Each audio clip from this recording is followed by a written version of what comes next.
女士们、先生们，早上好！我们的国际文化高峰论坛很快就要开始了，请各位将手机调成正音。我们今天的论坛主要以英文进行，也会有普通话、法语的演讲。大家可以使用座位上的即时传译设备来选择相应的语言。1号频道是广东话，2号频道是普通话，3号频道是英文，4号频道是法语。女士们、先生们，下面我们有请 Casey Lee。Distinguished guests, ladies and gentlemen, a very good morning to you all. Welcome to the Hong Kong International Cultural Summit 2024. I'm Calvin Lau. It's my pleasure hosting for you today. 尊敬的各位来宾、女士们、先生们，欢迎大家莅临香港国际文化高峰论坛2024。我是主持刘卓文。论坛将会主要以英语进行，也会有普通话和法语的演講。歡迎各位觀眾使用已經放置在您座位上右方的即時傳譯設備。歡迎咁多位現場嘅觀眾咧，使用已經放置喺你哋座位上面右邊嘅即時傳譯設備。選擇廣東話嘅朋友咧，記得選擇頻道1；收聽普通話嘅朋友選擇頻道2。For English， 頻道3是英語，頻道4是法語。While the summit will be conducted primarily in English, some speakers will also be speaking in Putonghua and French. You may use the simultaneous interpretation device already placed on the right-hand side of your seat to select your preferred language. So Channel 1 is Cantonese, Channel 2 is Putonghua, Channel 3 is English, and Channel 4 is for French. And for those of you who are joining us online today, you may switch between the original language and English on the event website. The West Kowloon Cultural District Authority organizes the first ever Hong Kong International Cultural Summit 2024 to bring together global leaders of arts and cultural institutions to promote international cultural exchange and cultivate long-term partnerships. Over 20 eminent speakers from 12 countries and regions, including the heads of some of the world's most important cultural districts and most esteemed international arts and cultural institutions, will address the summit and exchange views on topical issues related to the future development of cultural districts and museums. Hong Kong has always been an international city where East meets West, with the theme connecting cultures, bridging times. The summit is set to be extraordinary confluence of global cultural intellect and vision.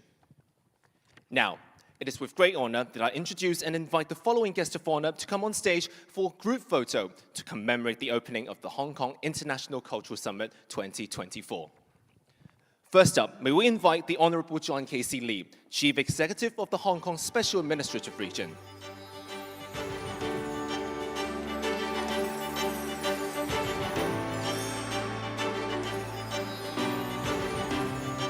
故宮博物院院長王旭東博士。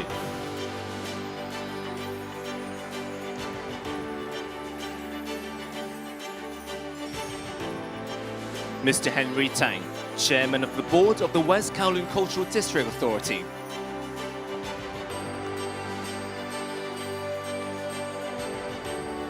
The Honorable Andrew Leung Kwan Yun, President, Legislative Council of the Hong Kong Special Administrative Region.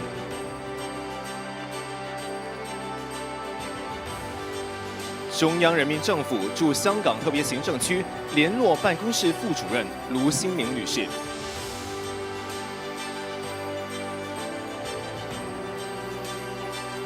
Mr. Kevin Yeung, Secretary for Culture, Sports and Tourism of the Hong Kong SAR Government.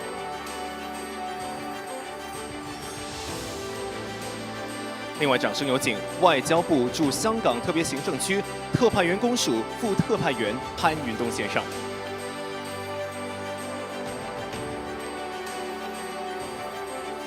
Now let's take a look at the front. Our official photographer is ready to capture this incredible, meaningful moment. 看看我们前方大会摄影师的镜头，先来一张合影，纪念这个非常重要的时刻。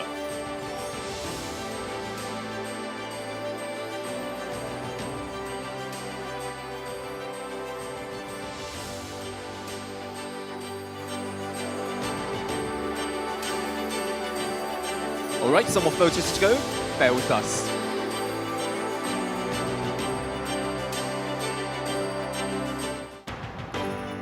Thank you very much. Now, with Mr. Tang, please remain on stage, and the following guests, would you please return to your seats and enjoy the rest of the program? Thank you very much.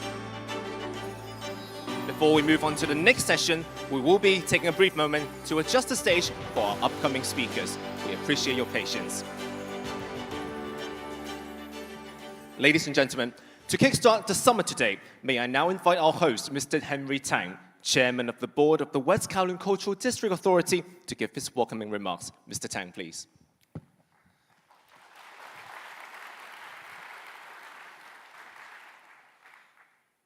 Chief Executive of the Hong Kong SAR Government, distinguished guests, ladies and gentlemen, good morning. It is indeed my pleasure to welcome all of you to the first Hong Kong International Cultural Summit 2024, organized by the West Kowloon Cultural District Authority. In particular, I'd like to thank our Chief Executive, Mr. John Lee, for your honored presence at this occasion and for addressing this summit. The summit is convened at a time when the role of arts and culture in fostering international dialogue and exchange has never been more vital. We are themed Connecting Cultures, Bridging Times. The summit provides a valuable and timely platform for all to share the insights, establish partnerships, contribute to the sustainable development of arts and culture on a global scale. This summit marks not only an important milestone for the West Kowloon Cultural District to showcase its strength to the world, but also the commencement of the collaborative endeavors that promise to reverberate across the cultural realms at the global level. Yesterday, 21 leading cultural institutions from around the world signed memoranda of understanding with M+, Hong Kong Palace Museum, and the Performing Arts of West K. Today and tomorrow, 24 eminent speakers and moderators who head the top museums and cultural institutions in the world take part in 5 engaging panel discussions, including the plenary session to be held later this morning, to explore cultural districts' contributions to the social and economic transformation of cities. I would like to express my heartfelt gratitude to the nearly 40 speakers and MOU partners for coming all the way to Hong Kong to share your invaluable insights with us and/or to establish collaborative partnerships with our artistic units. Your cooperation and your collaborations, we will share with you our vision and your vision for the future of art and cultural collaboration between us. Your participation also underscores this summit's contribution to advancing international cultural cooperation and reinforce our shared commitment to cultural vitality, diversity, and inclusivity.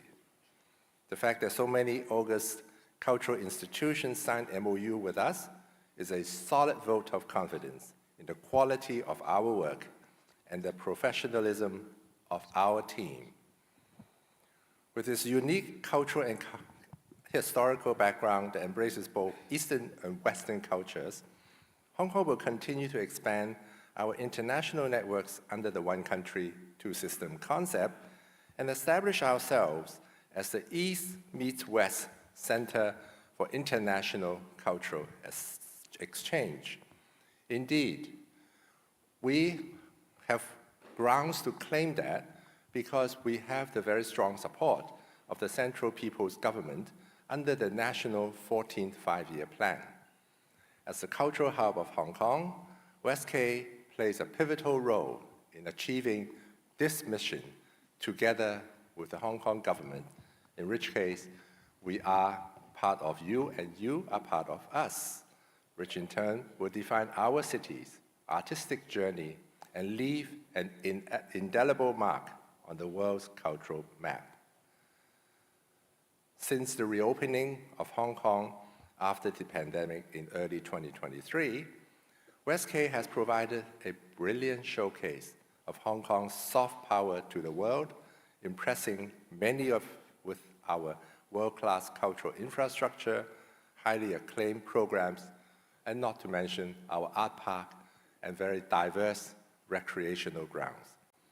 A total of 5.6 million visitors and 2.2 million visitors have visited M+ and the Hong Kong Palace Museum since their opening in November 2021 and July 2022, respectively. In 2022, around 2 million visited M+, making it the second most visited art museum in Asia and placing it in the 18th rank in the world. The museum's popularity continued to surge, with close to 2.8 million visiting in 2023. Our museums are embraced not only by our local citizens, but also attract a lot of visitors from both the mainland and overseas. The proportion of tourists increased from less than 5% of total visitations in early 2023, before our opening, to between 65 to 70% in February of this year. We were one of the most popular visiting spots during the Lunar New Year, where everyone has to come here, look for themselves, and bring home a picture. West K has become one of the most popular cultural landmarks in Asia and the 6th most visited destination in Hong Kong in 2023. We are greatly honored to have the Minister of Culture and Tourism, Shen-Yi Li, sending us a congratulatory message to be presented by Dr. Wang Xuedong, Director of Palace Museum, just in a moment. Minister Sun's support is an important validation of West K's work in fostering East meets West international cultural exchange and telling a good story of China. 2024 marks a very important milestone year for France and China. It is the 60th anniversary of the establishment of diplomatic relations between China and France. France has long been Hong Kong's valuable partner in promoting international cultural exchange and art appreciation. It is our honor to have Mr. Bertrand Lothari, Ambassador of France to China, to deliver a congratulatory message on this occasion. Thank you, Ambassador Lothari. To further the cultural cooperation between West K and France, M+ and Palace Museum will present a total of 4 special exhibitions in 2024. 3 of them are co-organized with leading French cultural institutions, and 1 bears strong connections with France. These include the newly opened Noir et Blanc, a story of photography, exhibited, co-presented by M+ and the French May Arts Festival, in collaboration with the Bibliothèque Nationale de France and IMPay Life is Architecture exhibition, the first major retrospective of the seminal Chinese-American architect, designer of modernization of the Grand Louvre in Paris and the Bank of China Tower in Hong Kong, among others, which will open in June this year. The Palace Museum will organize two major special exhibitions with French institutions in June and December of this year. They include a special exhibition co-organized with the National Museum of the Palaces of Versailles and Trianon to examine the splendid cultural art and artistic exchanges between China and France in the 18th century, revealing the French court's love for Chinese culture and the mutual trust and admiration between the two states. This exhibition will display spectacular portraits, scientific instruments, porcelains, and many, many, many more. Another very special occasion to open in June introduces the evolution of French fashion and art over a century with the aim of exploring the cultural exchanges between palaces in China and in France in the 17th to 18th centuries. But today, I'm honored to announce two more exciting collaboration projects between M+ and France. First, M+ will co-organize with Musée National Picasso Paris, the Picasso for Asia, a conversation special exhibition in March of 2025.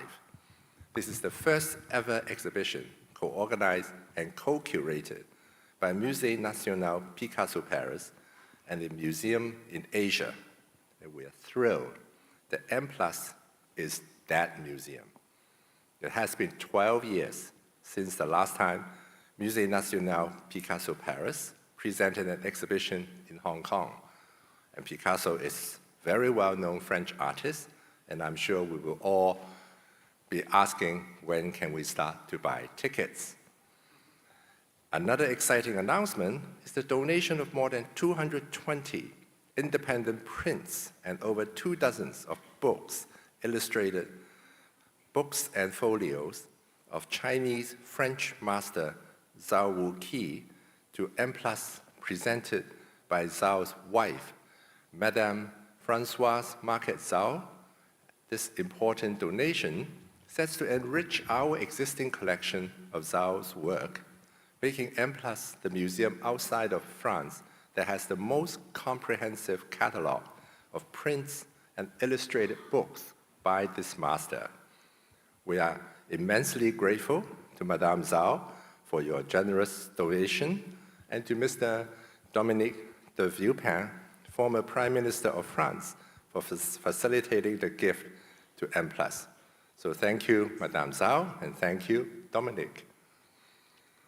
The Hong Kong International Cultural Summit is the first international event to kick off the bustling Hong Kong Art Week 2024, a time when the city plays host to numerous visual arts events such as Art Basel Hong Kong and Art Central, as well as arts festivals such as Hong Kong Arts Festival and our West K Fun Fest.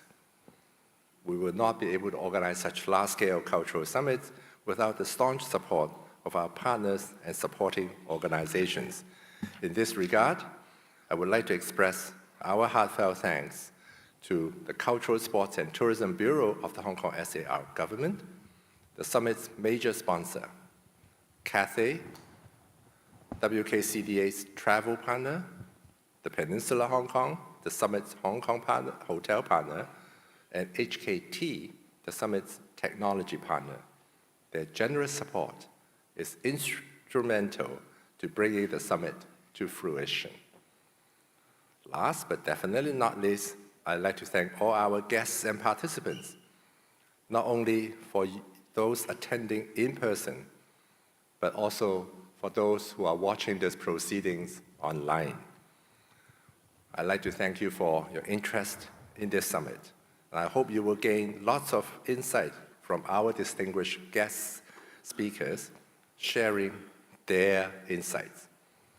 So let's embark on a transformative journey that will have lasting impact on the cultural landscape worldwide. I wish you all a very memorable stay in Hong Kong, and please spend money. Thank you very much. Thank you very much, Mr. Tang. Please be seated. So much to look forward to here at the Hong Kong International Cultural Summit, as well as the West Kowloon Cultural District.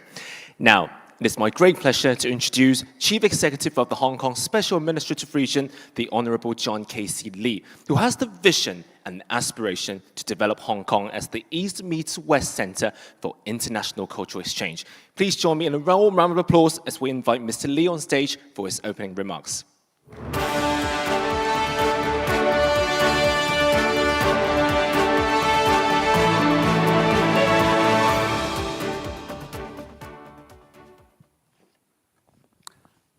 Dr.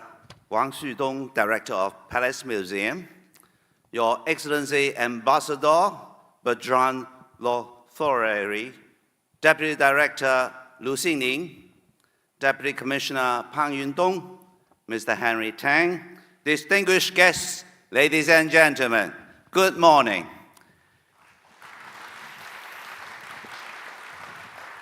It gives me great pleasure to join you today for the opening of the Hong Kong International Cultural Summit. More than 700 of you are here for this inaugural International Cultural Summit. And international it certainly is, with high-profile attendees from the Asia-Pacific, the Middle East, Europe, and the Americas and beyond, and prominent speakers from at least a dozen countries and regions. The result is one of the largest international cultural gatherings ever staged in Hong Kong. This event and your welcome presence here reflects Hong Kong's long-standing role as the multicultural bridge between East and West.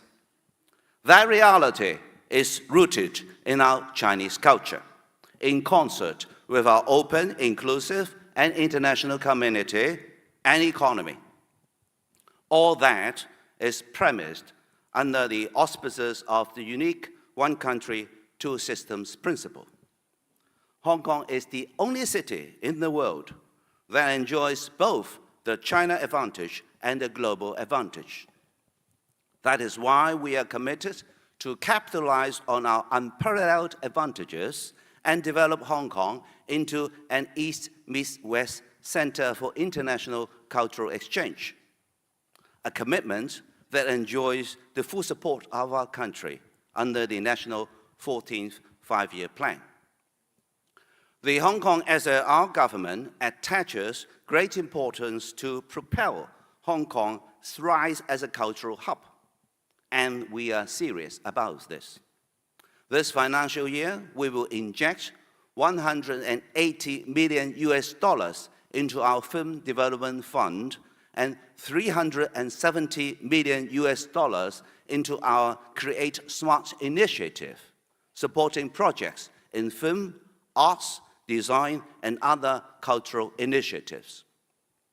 We will introduce a signature performing arts program scheme to encourage world-class performing arts productions and international cultural brands to be staged as long-running shows in Hong Kong. We've boosted our cultural exchange provision as well. We are determined to support more local arts groups and artists in performing outside Hong Kong. The West Kowloon Cultural District, the vast piece of harborside land we are now standing on, is essential to realizing Hong Kong as an East meets West Center for international cultural exchange, to our rise as an arts and cultural hub connecting the world. And I'm delighted that the West Kowloon Cultural District Authority has brought you here for this global cultural gathering. I'm heartened to learn that more than 20 MOUs and cultural cooperation agreements have been signed during the summit, and with many of the world's most renowned arts and cultural institutions. I'm confident that these and other collaborations will enrich Hong Kong's cultural landscape, and they will create invaluable opportunities for our performing arts groups, artists, and young people to broaden their creative horizons. I welcome your arts and cultural groups and artists to perform in Hong Kong, and in doing so, to experience all that Hong Kong has to offer.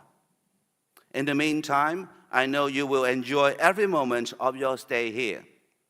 After all, this is Hong Kong's Arts March, a whole month dedicated fully to mega arts and culture events and happenings all over this world city, all over Hong Kong.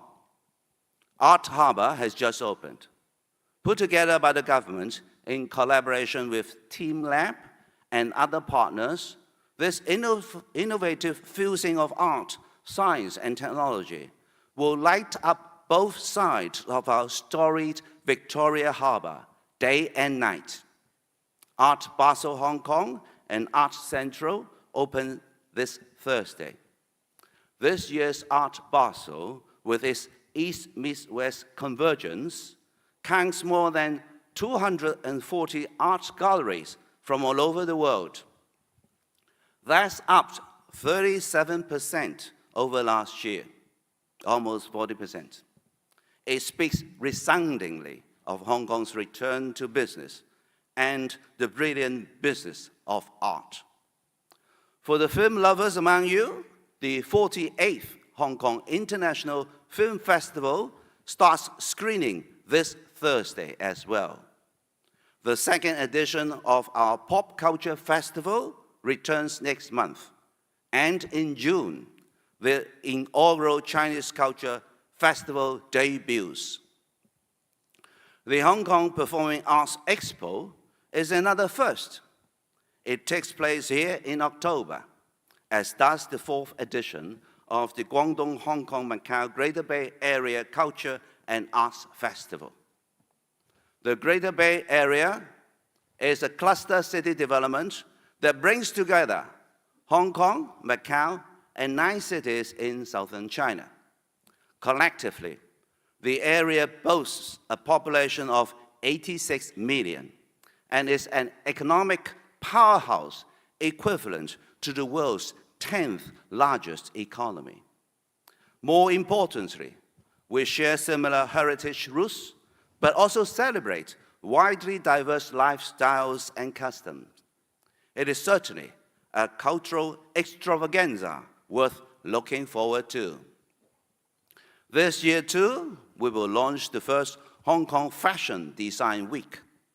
It will bring together a wide variety of designed events into one flagship initiative for Hong Kong's cultural, creative, and tourism industries.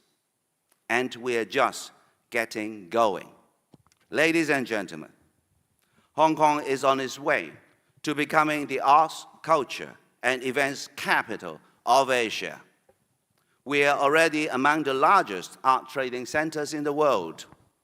In the first quarter of 2023, Hong Kong realized a cheering almost 60% year-on-year growth reportedly in artwork and antiquities exports.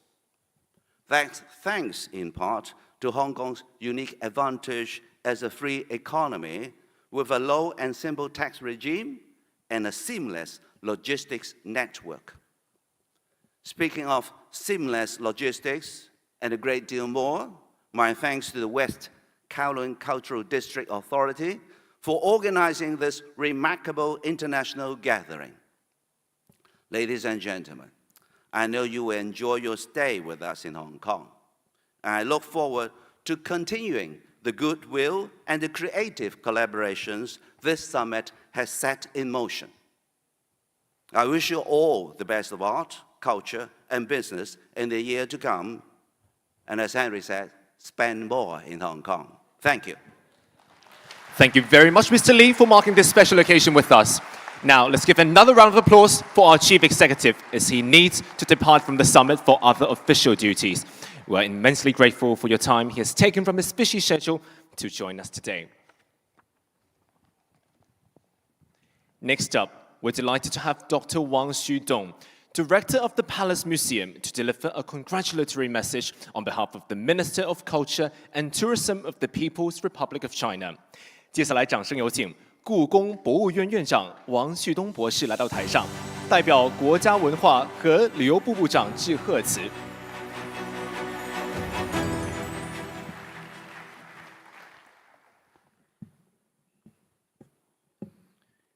尊敬的李家超行政长官，尊敬的唐英年主席，女士们、先生们、朋友们，大家早上好！很高兴与大家相聚在香港，共同参加香港国际文化高峰论坛。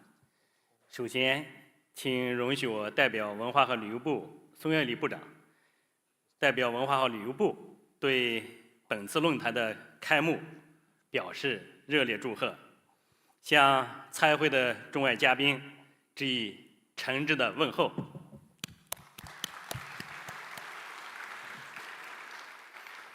香港荟萃多元文化，长期以来是中西文化交流的重要纽带。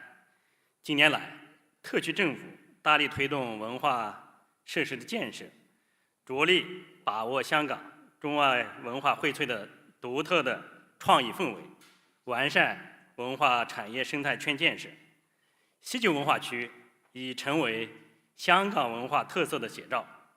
西区中心 M+、香港故宫文化博物馆相继投入使用，有力支持和提升了香港的文化艺术形象。同时，香港在对外文化交流中的作用和地位不断的提升。832艺术展、香港流行文化节吸引大量的海内外观众，进一步彰显香港的文化魅力。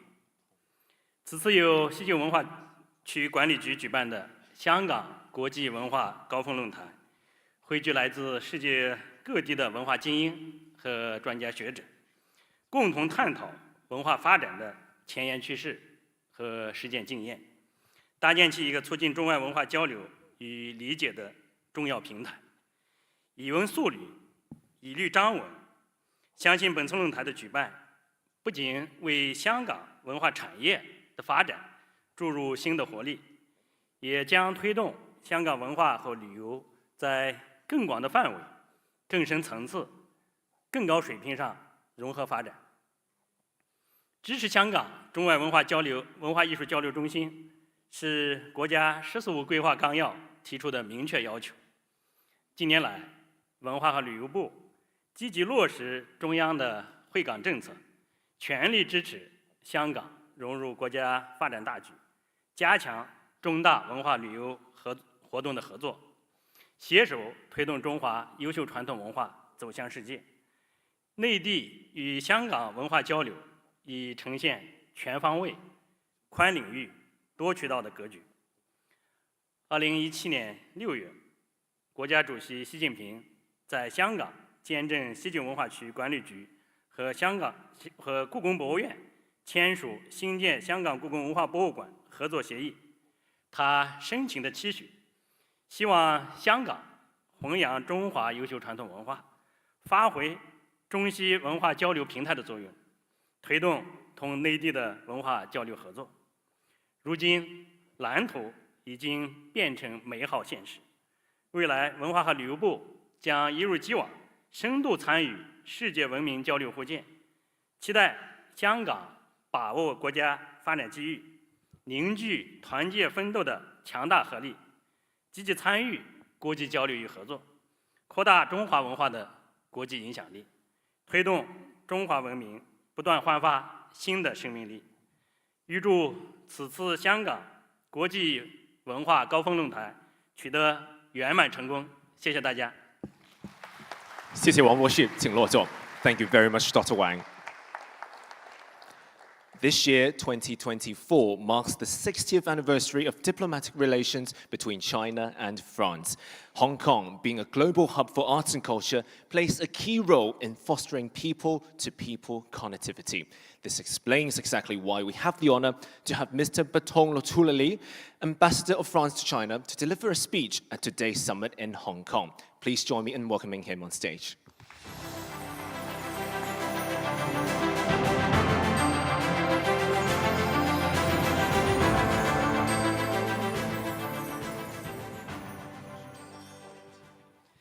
Monsieur le secrétaire à la culture, au sport et au tourisme, Kevin Young, Monsieur le président de West Kowloon Cultural District Authority, cher président Henry Tang, Monsieur le directeur du musée du Palais de la Cité Interdite, cher président Wang Xudong, Mesdames et Messieurs, je tiens d'abord à remercier très chaleureusement le président Henry Tang pour les mots qu'il a bien voulu adresser à notre pays, la France, dans cette année en effet particulière pour les relations entre la France et la Chine, et au moment où la France et la Chine ont précisément choisi de faire de cette année 2024 l'année franco-chinoise du tourisme culturel, en plus de célébrer 60 années de relations diplomatiques. Je voudrais également le remercier très chaleureusement pour cette invitation adressée à notre pays, à participer au premier sommet culturel international organisé par le West Kowloon Cultural District de Hong Kong. Et je suis évidemment très heureux et honoré de représenter la France lors de cet événement qui illustre, comme la nouvelle édition d'Art Basel qui va s'ouvrir demain, la place si spéciale de Hong Kong comme lieu où l'Orient rencontre l'Occident. Les échanges culturels entre la France et Hong Kong, vous l'avez rappelé, Monsieur le Président Henry Tang, sont très denses et nous souhaitons profondément continuer de les renforcer et le West Kowloon Cultural District est pour notre pays un partenaire majeur. L'importance de la délégation française de haut niveau participant à ce sommet en est la preuve, avec en particulier la présidente du musée Guimet, Madame Yannick Lins, la présidente du musée Picasso, Madame Cécile Debré, le directeur du château de Versailles, Monsieur Laurent Salomé, la conservatrice en chef du centre Pompidou, Madame Marcella Lista, que je salue, et je salue bien entendu également la présence parmi nous de notre ancien Premier ministre Dominique de Villepin et de Madame Françoise Marquezao. Mesdames et Messieurs, le renforcement de nos échanges culturels s'inscrit, comme je le disais, dans le cadre de l'amitié entre la France et la Chine, qui s'est nouée, ou plus exactement renouée, il y a tout juste 60 ans. La célébration de cet anniversaire, nous le disions là aussi il y a quelques instants, a été résolument placée sous le signe de la culture, des échanges humains et du tourisme. Car effectivement, au-delà de nos liens institutionnels et politiques, ce sont bien depuis 60 ans les échanges humains qui ont contribué tant à nouer ce lien puissant entre nos deux pays. Nos artistes, nos écrivains, nos chercheurs, nos entrepreneurs, nos touristes, nos étudiants, français comme chinois, évidemment, dont les Hongkongais incarnent et font vivre au quotidien cette relation. Cette année sera ainsi marquée, en Chine comme en France, par une exceptionnelle programmation culturelle croisée, et Hong Kong y figurera au premier plan. Comme vous le savez, la culture française prône l'ouverture sur le monde, et cela passe pour nous, bien entendu, par des échanges permanents avec des villes citées aussi dynamiques que Hong Kong. Tout au long de l'année 2024, le West Kowloon Cultural District accueillera une très riche programmation française. En ce moment même, vous pouvez découvrir au musée M+, l'exceptionnelle exposition Noir et Blanc et Story of Photography, fruit d'un partenariat entre le M+, la Bibliothèque nationale de France et le French May Art Festival. Retraçant plus de 100 ans d'histoire de la photographie, cette exposition où dialoguent les collections photographiques de la BNF et du M+, est un modèle de ce que doit être la coopération culturelle entre nos deux pays. Cette coopération se poursuivra cette année par une exposition du Musée des Arts décoratifs au Hong Kong Palace Museum, présentant les trésors de la mode des 300 dernières années. Et à la fin de l'année 2024, le château de Versailles sera mis à l'honneur avec une exposition au Palace Museum de Hong Kong également, dédiée au lien entre la Chine impériale et la cour de Versailles. Les accords signés hier soir par ailleurs avec le musée Picasso et le centre Pompidou vont également permettre de nouveaux projets majeurs dans les années à venir. Mesdames et messieurs, la France est heureuse et fière de participer à la richesse de la vie culturelle de Hong Kong et de contribuer à son développement comme capitale culturelle internationale en Asie. Elle se réjouit d'attirer à Hong Kong de nombreux visiteurs, amoureux de la culture française et des influences croisées entre cultures européennes et asiatiques, que ce soit pour des événements tels que le French May ou la multitude d'événements que constituent les nombreuses tournées de musiciens, de danseurs, de metteurs en scène, les visites de stars de cinéma lors du Festival du film français, de grands écrivains pour le Festival de la francophonie ou encore les expositions de galeries françaises. La participation de la France comme pays d'honneur de la prochaine semaine du design de Hong Kong sera également de nature à permettre de développer les échanges dans le domaine du design sous ses différentes facettes. Je voudrais une nouvelle fois remercier très chaleureusement les organisateurs de ce sommet culturel pour leur invitation et leur engagement en faveur de la promotion de la culture et des arts, en particulier avec la France. Je suis convaincu que ces prochains jours seront riches en discussions stimulantes qui feront émerger de nouvelles idées, de nouvelles coopérations, de nouveaux projets pour les années à venir. Je vous remercie. Thank you very much for the insightful speech. Please be seated. To foster international cultural exchange and long-term partnerships, a signing ceremony was held last night where over 20 leading arts and cultural institutions signed memorandum of understanding with the West Kowloon Cultural District Authority. So the 22 MOU signatories represent the world's top museums, conservation and art research institutes, art centers, film archives, theaters and theater associations from 11 countries. The MOUs cover diverse areas of cooperation, spanning co-production and touring of exhibitions, collection sharing, partnerships on conservation, digitalization, and scientific research, as well as educational and exchange programs for art administrators and artists across Hong Kong Palace Museum, M+, and the Performing Arts Division of WKCDA.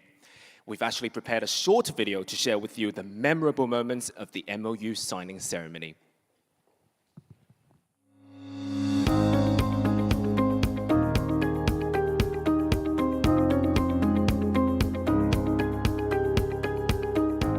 This is a journey for collaboration to promote global cultural connectivity.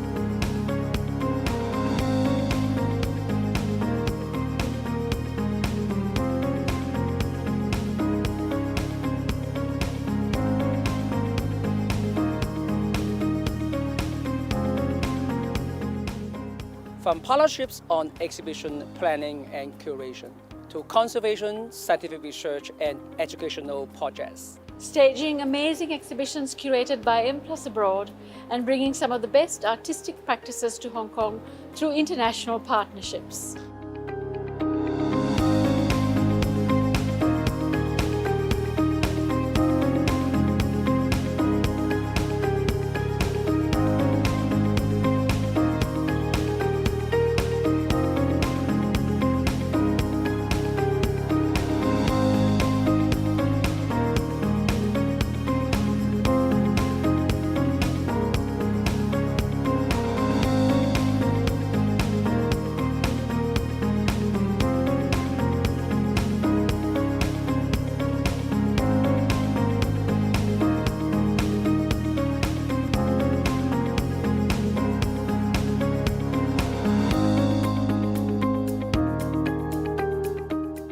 presenting on our world-class stages the best performances by artists from around the world.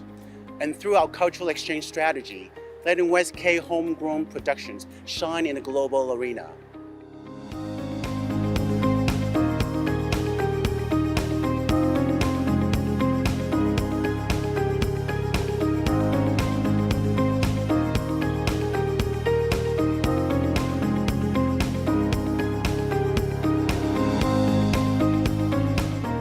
In establishing long-term partnerships with other cultural institutions, we are realizing one of our important strategies for international cultural exchange, that is, bringing in and going global.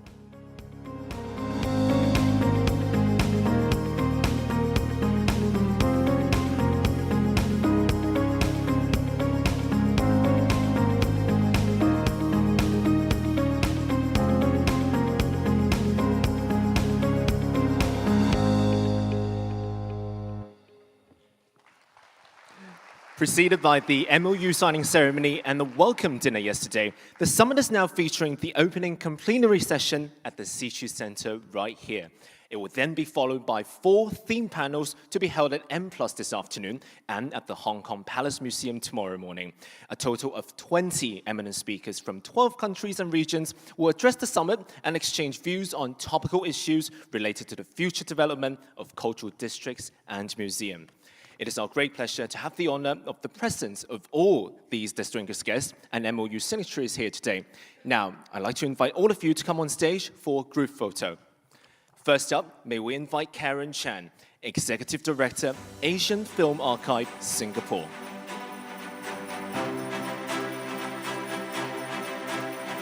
Paul Tam, Executive Director, Performing Arts, West Kowloon Cultural District Authority.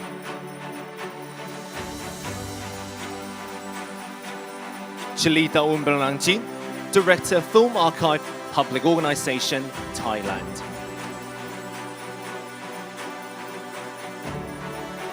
Gu Haohao, 上海戏剧家协会副主席。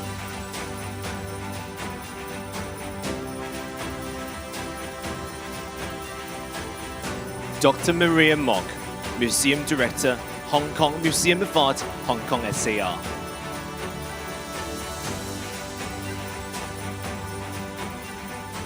Shen Tianmei, 重庆市川剧院院长。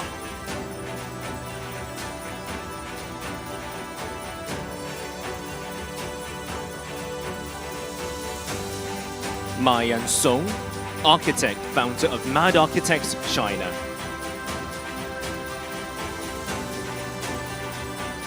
Wu Heli, 石家庄市艺术研究院党委书记。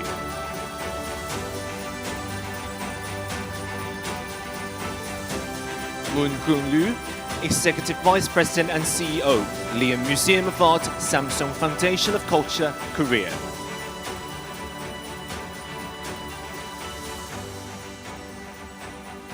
Chen Yongquan, 中国戏剧家协会分党组书记。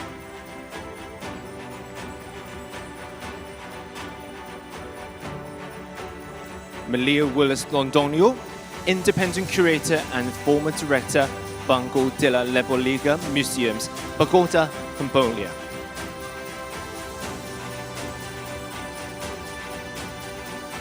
Dr. Andres Santo, Refik Anadol, Media Artist, Director, Refik Anadol Studio, US and Turkey. Next up, we also have Dr. Andres Santo, New York-based Cultural Strategy Consultant and Author, United States. Professor Michael John Gorman, Director Designate, MIT Museum, United States and Founding Director, Biotopia Nadengun Museum, Bayern, Germany. Maholo Uchida, Project Head, Center for Cultural Innovations at Takanawa Gateway City, East Japan Railway Foundation for Cultural Innovations, Japan. Suhaina Rafael, Museum Director, M+, Hong Kong SAR. Dr. Louis Ng, Museum Director, Hong Kong Palace Museum, Hong Kong SAR. Dr. Michele Lister, Head Curator, New Media and Asia Pacific, Saint-Pompidou, France. Akiko Miki, International Artistic Director, Benesse Art Site, Naoshima, Japan. Dr. Thomas J.S. Lerner, Head of Science, Getty Conservation Institute, United States.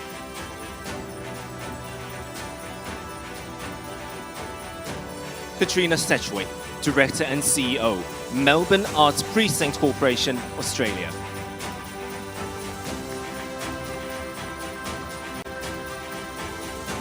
Dr. Chase Ab Robinson, Director, Smithsonian's National Museum of Asian Art, United States.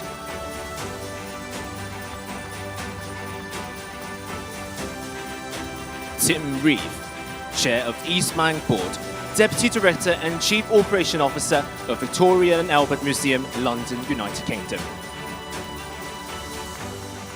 Makoto Fujiwara, Executive Director, Tokyo National Museum, Japan. Sheikha Al-Nasser, Director, Museum of Islamic Art, Doha, Qatar. Sheikha Nawar Al-Qasimi, Vice President, Sharjah Art Foundation, United Arab Emirates. Betty Fong, CEO, West Kowloon Cultural District Authority, Hong Kong, SAR. La Hong Salome, Director, National Museum of the Palaces of Versailles and Trianon, France.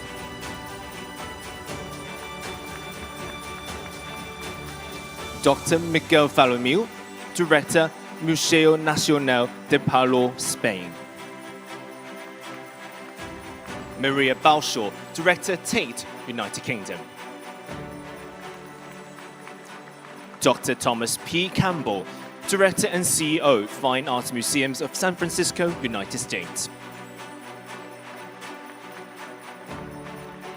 Dr. Yannick Linzer, President, Gourmet National Museum of Asian Art, France.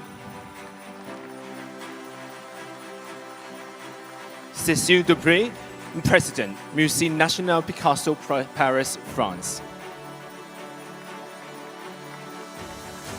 王旭东博士，故宫博物院院长。王春发博士，中国国家博物馆馆长。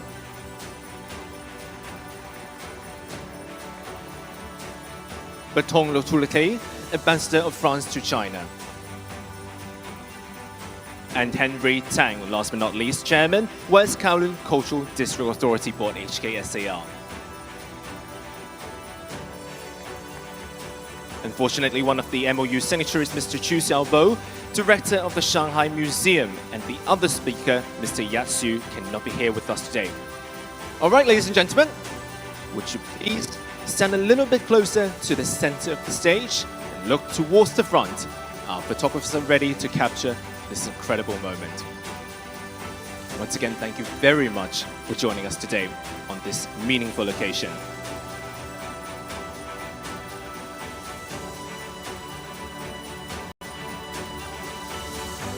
Bear with us while we adjust the positions and make sure it's a phenomenal photo.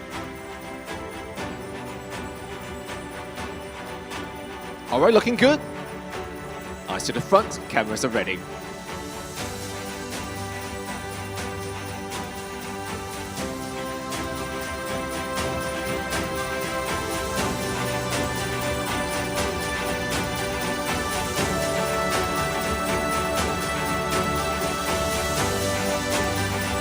Once again, a round of applause for all our guests on stage, ladies and gentlemen. Thank you very much for joining us today. Would you please take your seats and enjoy the rest of the program?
M+ is an open platform to connect people from around the world to contemporary visual culture, with an interdisciplinary collection rooted in Asia.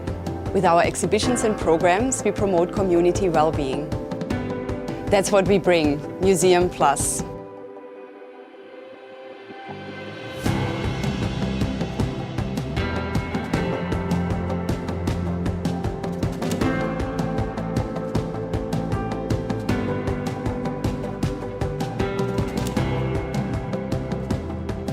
我们善用独特的策展角度和国际视野，透过具特色的展览，推广中国文化艺术的传承及中西文化交流对话，呈现多元化创新的教育活动。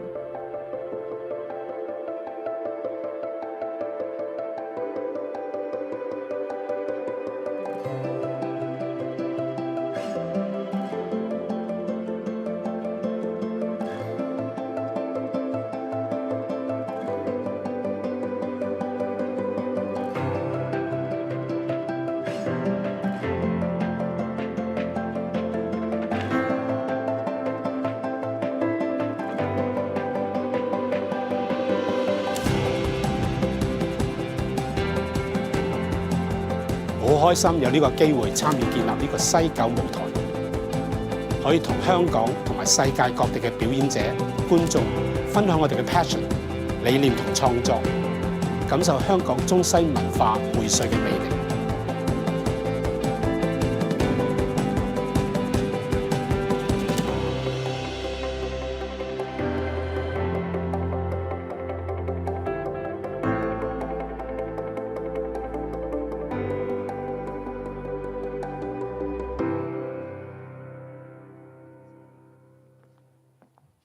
Now it's time for the plenary session, ladies and gentlemen. CEO of the West Kowloon Cultural District Authority, Mrs. Betty Fong, will be moderating the session. Mrs. Fong was appointed as CEO of the West Kowloon Cultural District Authority in October 2021. After a career in the government.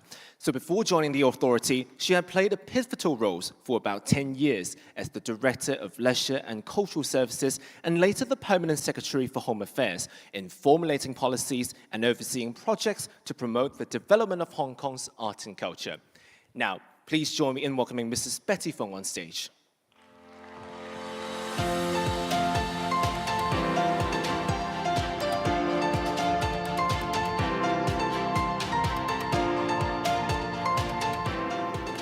Thank you, Kevin, for the kind introduction. Good morning, ladies and gentlemen. Welcome you all to the plenary session of the Hong Kong International Cultural Summit 2024. Today, we have over 1,000 participants here in the Grand Theatre and also at our satellite site at Seminar Hall of the Sichi Center. In addition, we also have many mainland and overseas participants watching our proceedings through our live streaming right now. So on behalf of the West Kowloon Cultural District Authority, I would like to welcome you all, both on-site and off-site, to join this very important and our first ever International Cultural Summit. Our distinguished guests this morning have already highlighted the important role the West Kowloon Cultural District is playing in developing Hong Kong into an international cultural hub and also fostering East-West international cultural exchange. Indeed, similar endeavors are being undertaken in different parts of the world. This is because arts and culture is a very powerful catalyst of driving social and economic transformation of cities or even countries. By clustering arts and cultural facilities in a geographical location, cultural districts can actually become a driver of economic development and also unleash synergy among various stakeholders from museums, performing arts centers, arts galleries, arts-themed retail dining, entertainment, and also educational institutions, offering a wide variety of cultural and tourism offerings to our visitors. On the economic side, cultural districts stimulate innovation and investment and encourage collaboration between public and private sectors and attract visitors from around the world with the holistic experience they offer. As a social infrastructure, cultural districts serve as gathering places for people of different backgrounds and cultures to exchange ideas and to learn from each other. The vibrant ambience, the iconic architecture, and the very diversified programs cultural district can offer together create a lively environment and that enhances people's quality of life and transform the city landscape. This is what we are doing here in the West Kowloon Cultural District, situated on a 40-hectare site at the Victoria Harbour front. The West Kowloon Cultural District is one of the most ambitious and largest cultural district projects in the world. The design of the district is guided by a development blueprint based on the city park concept. That's why you see we have a lot of green public open space in West Kowloon. And this was selected through a 3-stage public engagement exercise from 2009 to 2011. As of today, we have completed 5 major facilities, namely CG Center where you are, and the free space and also the art park in 2019, Amplus in 2021, and Hong Kong Palace Museum in 2022. And we are on the way to complete the largest performing arts center in the district, the Lyric Theatre Complex, which comprises a 1,450-seat Lyric Theatre, a 600-seat medium theatre, and a studio theatre, as well as our first ever resident company center in the district. Despite our short history, the West Kowloon Cultural District has been changing Hong Kong's cultural landscape through its excellent infrastructure and programming, fulfilling our mission and vision and mission of promoting arts and culture, not only to Hong Kong people, but also to people from around the world. The hosting of this Hong Kong International Cultural Summit is a testament of our commitment to these mission and visions. However, as we all know, arts and cultural facilities are expensive to run. So making it sustainable financially, environmentally, is a tall order. Running a large-scale cultural district like the West Kowloon Cultural District is even a bigger challenge. That's why it is important for us to learn from others' experience and strategies. Today, we are honored to have 4 eminent speakers representing 4 cultural districts in Europe, Australia, Middle East, and East Asia, who will share with us the vision and mission of the projects, the challenges they face, and the strategies to overcome them. They are Tim Reeve of East Bank, London, Katrina Cedric of Melbourne Arts Precinct, Shaika El-Nasser of Kata Museums, and Akiko Miki of Banner's Art Site, Naoshima, Japan. Notwithstanding the differences in objectives or funding models of these cultural districts, we all aspire to transform the social fabric and outlook, economic outlook of the cities or countries through arts and culture, with a view to improving people's livelihood and rebranding the city. I'm sure we will have a lot to learn from each other's experiences through the ensuing presentations and discussion. Well, let me introduce to you our first speaker, Mr. Tim Reeve. Tim has been the Deputy Director and Chief Operating Officer of the world-renowned Victoria and Albert Museum since 2013. He also leads the creation of the V&A East in East London and oversaw the opening of the V&A Gallery at Design Society in Shenzhen in 2017. Tim is also the chair of the East Bank Board.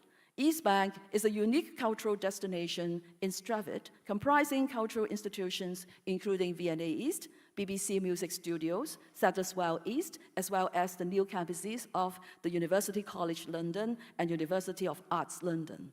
The Mayor of London's £1.1 billion funding for the East Bank project represents the most significant single investment in London's culture since the legacy of the 1851 Great Exhibition. Today, Tim will share with us the history and development of the East Bank project, as well as its contributions and challenges. May I now invite Tim to come to the stage and give his presentation. Thank you.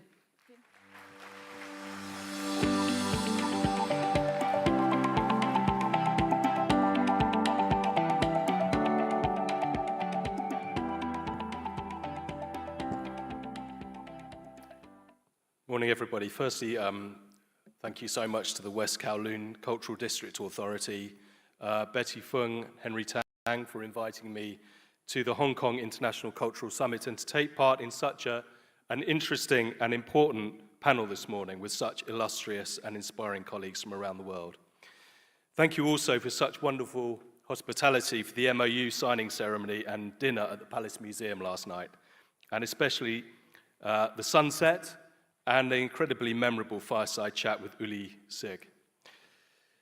I'm going to briefly talk about the transformation of the Queen Elizabeth Olympic Park in East London, home to the 2012 Summer Olympics and Paralympic Games, and to share something of our story over the last 10 years in creating an Olympic legacy based around culture, education, and creative opportunity, East Bank, as it is now known, and the lasting impacts and opportunities we hope to realize, as well as some of the challenges we will need to meet in the years ahead.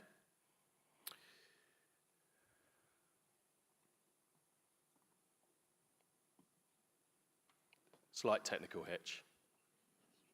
Okay, this one works, thanks. As you might expect from someone representing not only East Bank, but the Victoria and Albert Museum, part of the original cultural district on Exhibition Road, I have to start with a short piece of East London history. This is the site on the left of the 2012 Olympics before the Games were secured, looking towards central London, a somewhat derelict post-industrial landscape. And I must say, Henry Tang's description of West Kowloon 15 years ago being, quote, nothing but a flat piece of land, really resonated with me. But this is also an area with a rich, creative and entrepreneurial story, I think beautifully captured by this 1944 image on the right of the Carpenter's Road, from which the East Bank waterfront buildings are now rising, towards the end of a period of 100 years or more as a place of light industry and making. At about the time that the Exhibition Road neighbourhood was beginning to emerge in the mid-1850s, this site was being purchased by the Worshipful Company of Carpenters and developed as a place for small-scale manufacturing and making in textiles, distilling, chemicals, and matchmaking, with a new residential neighbourhood, including the Carpenters' Estate, where new communities would emerge. But at the time the UK's bid for the Olympic Games was submitted, this hugely important part of London had not found, or rather rediscovered, that social and economic purpose. So in some of the most deprived boroughs, not just in London, but the UK as a whole, securing the Games enabled the vast urban regeneration project needed to create a new part for the Olympic Games, and at the same time, offering a catalytic opportunity to chart a new course, with the Olympic Games simply marking the end of the beginning of a new chapter for East London. As soon as the Games were concluded, Boris Johnson, then Mayor of London, created the London Legacy Development Corporation out of the Olympics Delivery Authority to build out and develop the park for the long term as a new place for East Londoners to live, work, and prosper. This timeline shows the key points in the evolution of a legacy vision originally based on athletics to one still based on sport, yes, with the repurposing of the sports venues, but more towards culture, education, and creativity.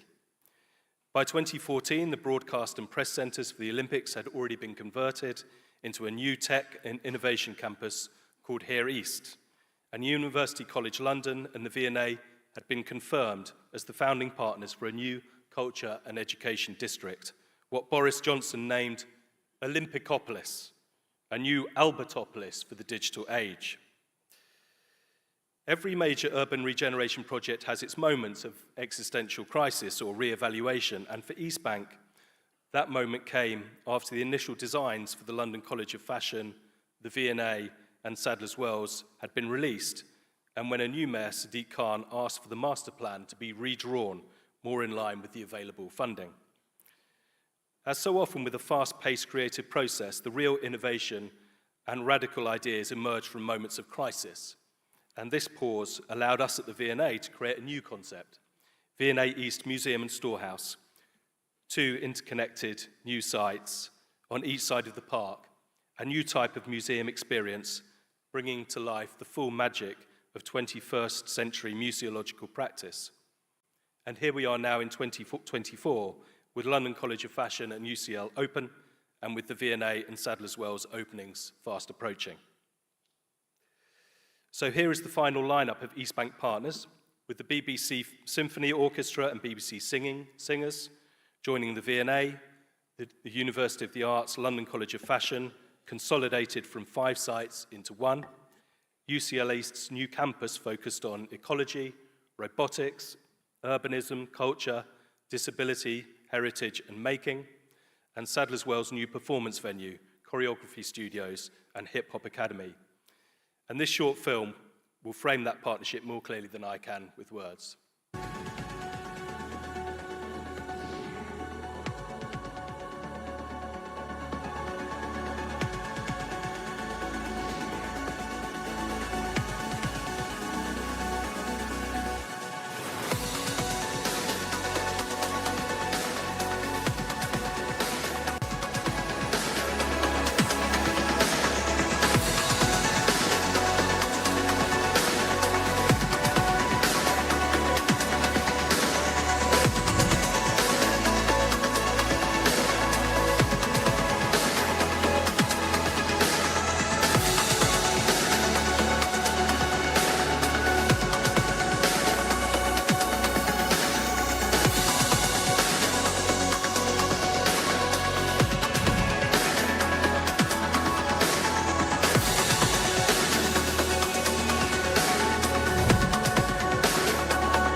So East Bank as a new district and the Olympic Park as a still relatively new civic space are and will continue to be defined more by those who call it and its environs home than by those who visit, important though tourism will be to the future sustainability of the project. Before the Olympics, the population of London was already steadily moving east, with more living east of Tower Bridge than west. And the population of the 4 Olympic boroughs of Newham, Hackney, Tower Hamlets, and Waltham Forest are growing rapidly. These boroughs also represent some of the youngest, most diverse, and deprived communities in the UK, underinvested in terms of national culture, cultural and educational infrastructure for many decades. The 2021 census data shows a majority are under 40. 45% were not born in the UK. The majority would describe themselves as non-white, and a significant proportion representing some of the poorest socio-economic groups. But this blend of cultures, traditions, languages and aspirations in a part of London that has been historically both creative and international in makeup and outlook offers the East Bank Partnership a once-in-a-generation chance to connect with entirely new audiences and to offer them a platform for creative expression and genuine career opportunity in the creative industries. And so our objectives as a partnership are to establish Stratford as a new destination and economic engine for London, raising local aspirations, increasing access to sporting, cultural and civic opportunities for local people, helping to enhance levels of education and skills attainment, and in so doing ensure that sustainable jobs are created for those people to realise their creative potential and play their full part to ensure that the UK creative industries continue to be a growth area into the future. Governance, one of my favourite subjects. Herding the cats, preventing silos from emerging, keeping everyone to their commitments. Ensuring that East Bank, like any cultural partnership in any cultural district, continues to A, serve its audiences, looking outwards rather than inwards, and B, is always aiming for an impact greater born out of a partnership greater than just the sum of the individual parts. And this is a part of the East Bank story that is still evolving as we come towards the end of a major construction project and pivot towards programming, benefits realization, a kind of business as usual, in a period of testing and learning and iterating to arrive at the right model for the long term. And of course, learning from our friends working in similar developments across the world, not least here in West Kowloon. To finish, Betty has invited us all to share the challenges that we've experienced or are experiencing in creating and then sustaining vibrant new cultural districts. And this list will, I guess, not contain anything different from the challenges experienced here in West Kowloon, on the South Bank in London, or at the original cultural district in South Kensington. And I don't see these so much as problems that have to be solved and removed, but as constant reminders of the challenges that we set ourselves as a new district, in a new place for a new audience. But if I were to choose three of particular focus at this moment for East Bank, they would be sustainable creative collaboration, because this is why we chose to come here together, establishing the Olympic Park as a world-class destination, because that is what will sustain us financially over the long term, and transitioning in terms of expertise as we bring in the relevant talent and skills for the next part of our journey. But challenges aside, as the construction of East Bank comes to an end over the next year, and with the new UCL East and London College of Fashion campuses teeming with students from the 4 boroughs and around the world, my East Bank colleagues and I look forward to the future with huge optimism, in all humility and without any room for complacency, because the idea behind East Bank, its philosophy of collaboration, innovation, and creative opportunity, is taking root in the hearts and minds of the East London audiences who we have committed to serve. Because as London's Deputy Mayor for Culture and the Creative Industries, Justine Simons, often says, creativity is our superpower. And that flat piece of land, as Henry described it, is where creativity in East London is being reborn. Thank you.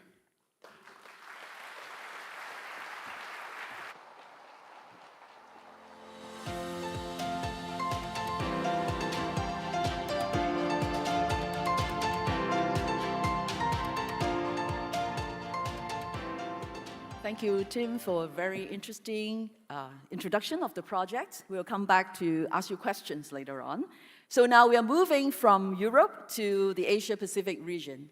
Our second speaker, Katrina Cedric, is the inaugural director and CEO of the Melbourne Arts Precinct Corporation, which is responsible for delivering Australia's largest ever cultural infrastructure project, the Melbourne Arts Precinct, MAP.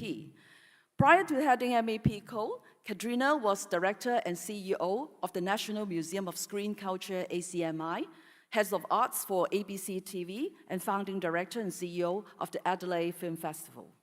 The Victorian government is investing 1.7 billion Australian dollars to transform the MAP into one of the greatest creative and cultural destinations in the world.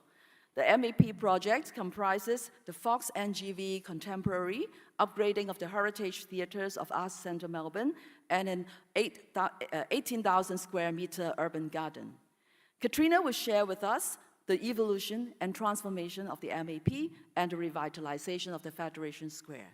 May I now invite Katrina to come to the stage and give the presentation.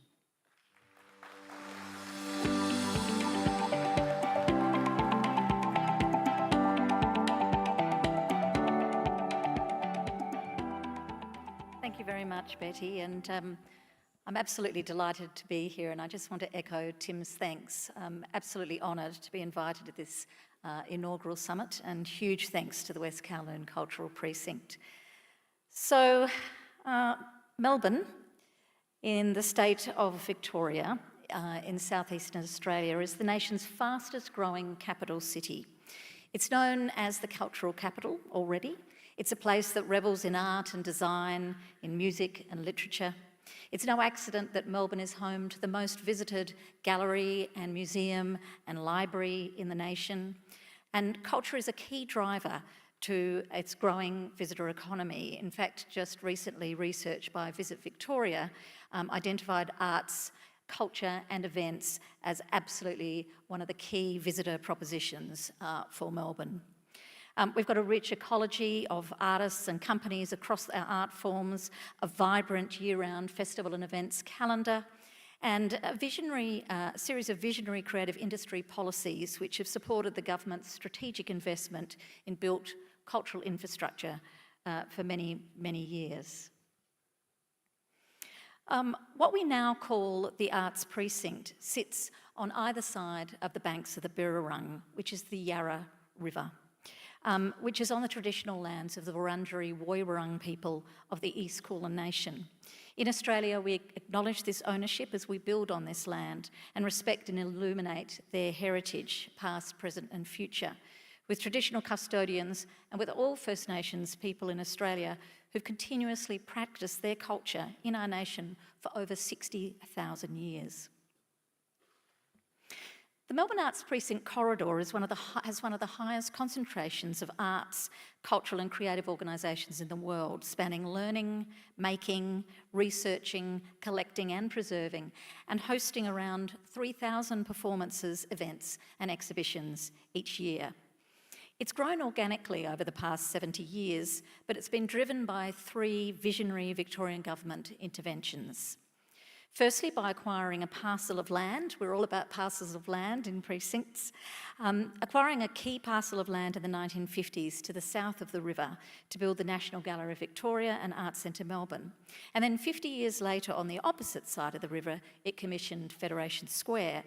And then 20 years on, it's invested again in the Melbourne Arts Precinct transformation, a $1.7 billion Australian dollar capital project that's the largest arts infrastructure project in our nation's history. It's situated to the south of Melbourne's Central Business District. It begins at Federation Square.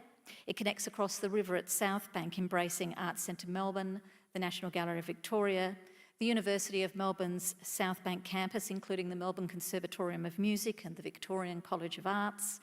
It includes the Royal Botanical Gardens and the War Memorial, both of which have rich cultural programs, the Melbourne Theatre Company and the Melbourne Recital Centre, the Australian Broadcasting Commission, the Australian Ballet, the Australian Centre for Contemporary Arts, Malthouse Theatre, and much, much more.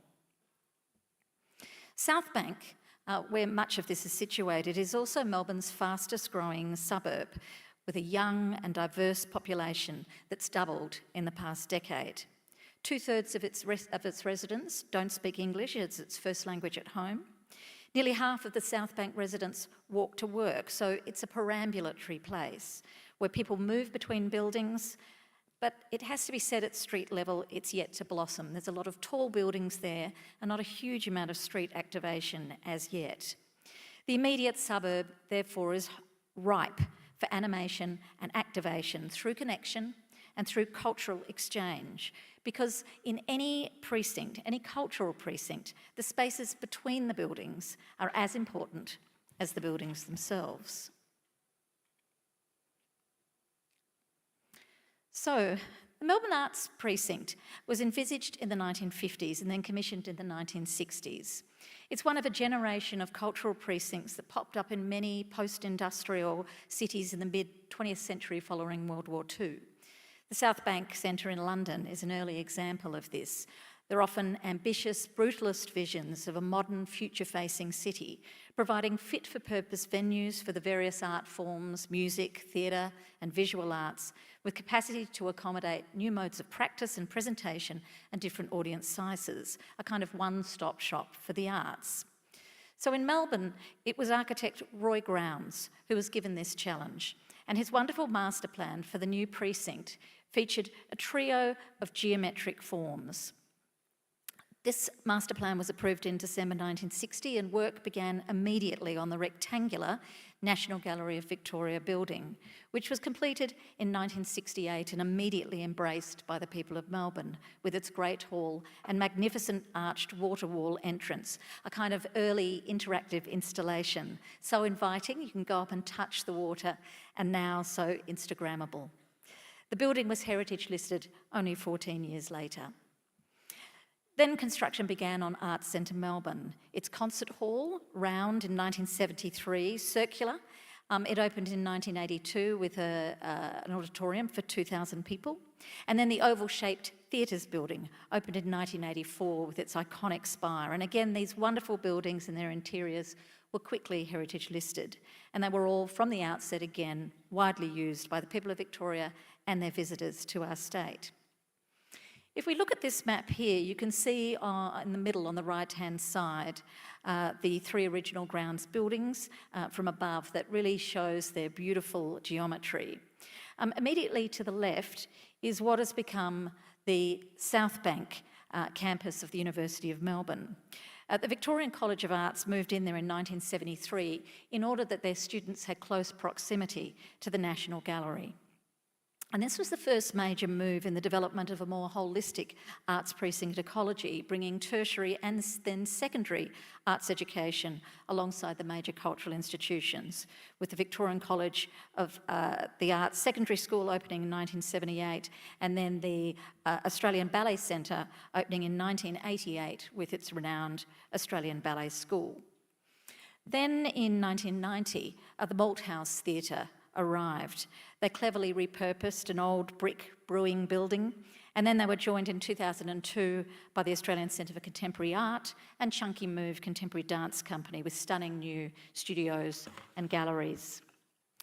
Then the Melbourne Recital Centre and the Melbourne Theatre Company opened their stunning purpose-built buildings in 2009.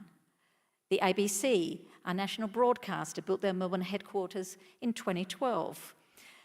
And throughout all of this, the university continued to repurpose buildings in the precinct, expanding into warehouses and the old police hospital in 2015, and building the Melbourne Conservatorium of Music in 2019, which included, importantly, a series of laneways that cut through the university. So that's sort of enabling more kind of interaction and activation for pedestrians. Then, crucially, the next major Victorian intervention occurred because all of this activity was happening on the south of the river. In Melbourne, it is the north of the river where the CBD is. So Federation Square came along, the next major Victorian intervention. It commemorated Australia's 100-year anniversary of Federation. It was designed by Lab and Bates Smart's architects, and it was the culmination of many years of planning to create a town square and a gateway to the city that reflected Melbourne's forward-looking culture of creativity, innovation, and cultural diversity. Its civic and cultural charter was crucial. It was developed during the competition phase as a guide to its development and its operations, and its anchor cultural tenants were the National Museum of Screen Culture, ACME, and the Ian Potter Centre, NGV Australia, which houses NGV's unmatched collection of First Nations and Australian art. And then in 2015, it was joined by the Koori Heritage Trust, the arts and cultural organisation for the First Nations people of Victoria. And I should just say, when we're talking about models, Fed Square is a really interesting precinct in that it gets no funding from government to maintain its operations. So it relies on rental income from its tenancies and from its commercial and event partnerships across that precinct. So opening in 2002, Fed Square is also heritage listed, and it's hosted thousands of events, including here you can see the enactment of Tanderum, which brings together the 5 language groups of the East Kulin Nations. It hosts concerts, community festivals, film screenings, New Year's Eve celebrations, even World Cup soccer screenings, and this is when the Matildas did very well in the Women's World Cup recently. Over 110 million visitors have come through Fed Square since it opened, and now it's become officially the gateway to the Melbourne Arts Precinct. So a huge amount of activity and creative activity going on both sides of the river, but how do we glue it all together? And this is what the Melbourne Arts Precinct transformation is about. This transformation, known as MAPT, is an opportunity to leverage, connect, and glue together our beloved precinct, and to welcome a dazzling new institution into the neighbourhood, the Fox NGV Contemporary. MAPT is truly a city-changing project.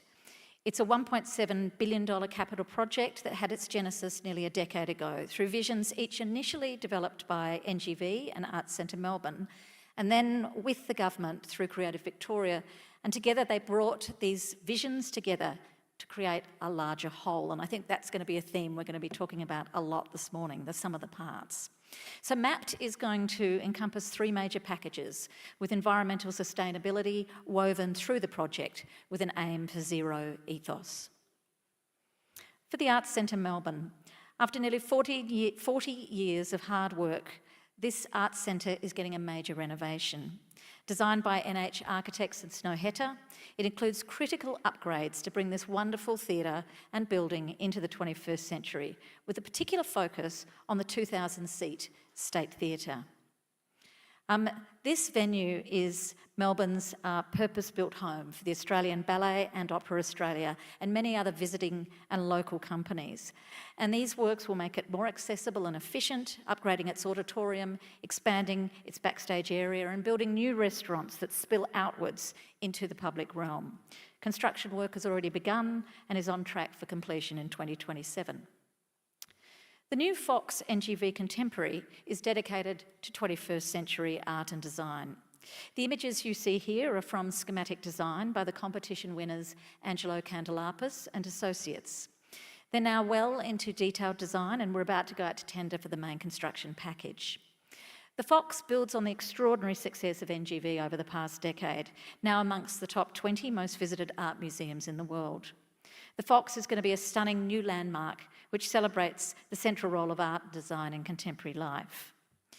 Complementing Roy Ground's NGV International Building, the design draws visitors in through its dramatic arched entries and into a wondrous and uplifting building featuring a more than 40-metre high spherical central hall and over 13,000 square metres of dedicated exhibition space.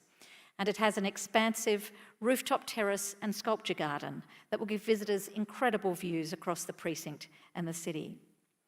I should mention too that we're currently deconstructing the existing building on that site. And I say deconstructing rather than demolishing because we are aiming for 95% of those original building materials to be recycled and reused. And that's part of that really strong sustainability ethos that we have throughout the project.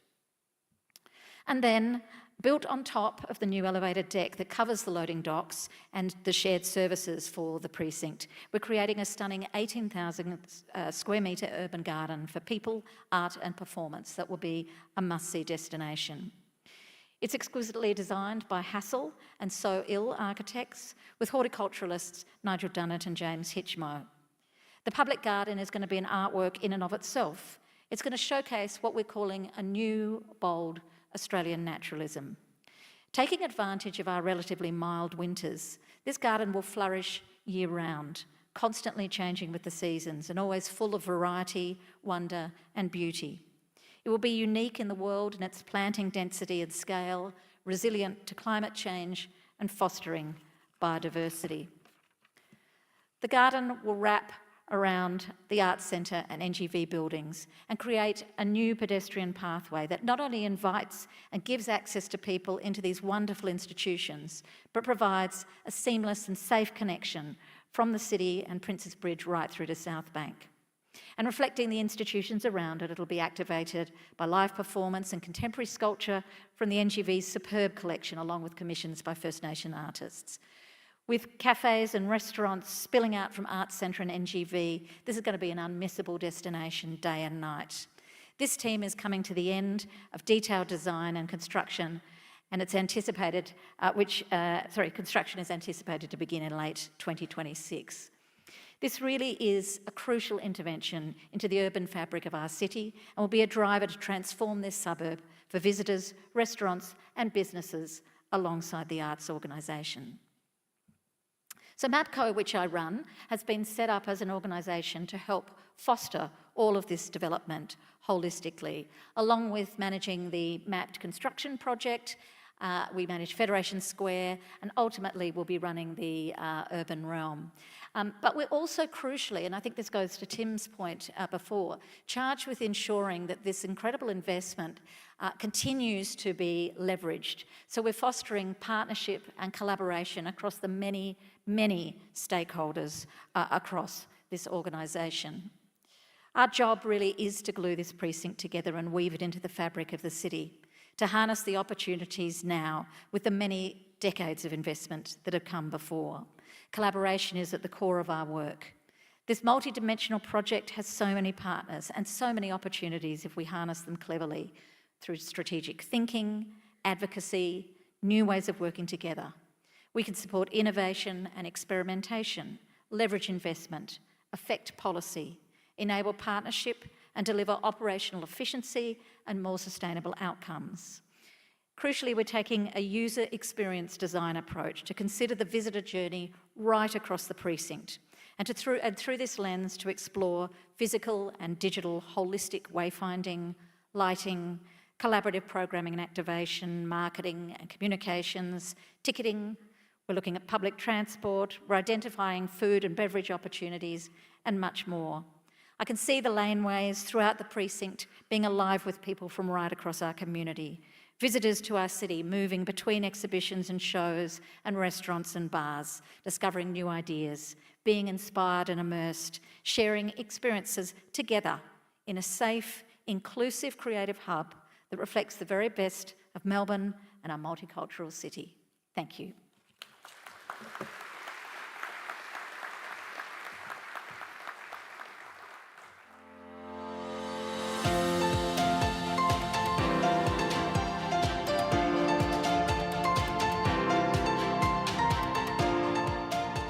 Thank you, Katrina. Very exciting, and I think we have to learn from you not just about how to run arts and culture. I also want to learn from you how to build a beautiful park, right, with lots of plantation. I think the weather of Hong Kong and Melbourne would be quite similar, so we can learn from you too.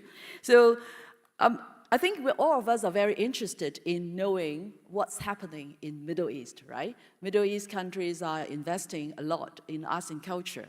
And among the Middle East countries which place a lot of emphasis on arts and culture and making substantial investment, I think Qatar is no doubt a pioneer. Our third speaker, Shaika El Nasser, is the director of the Museum of Islamic Art in Doha, Qatar. Shaika has held several positions at the MIA, including Deputy Director of Curatorial Affairs, where she was tasked to oversee MIA's relaunch in 2022. Before this role, she has been head of exhibitions of MIA since 2007. Shaika will be introducing to us the vision of the Qatar Museums and the Qatar Museum Cultural District. Founded in 2005, Qatar Museum, or QM in short, is the country's preeminent institution for arts and culture with the goal of developing Qatar into a vibrant center for arts, culture, and education in the Middle East and beyond. QM oversees a large number of museums and galleries, including MIA, the Museum of Qatar, the Arab Museum of Modern Art, QM Gallery Qatar, and many other upcoming museum projects. May I now invite Shaika to come to the stage and share with us her presentation.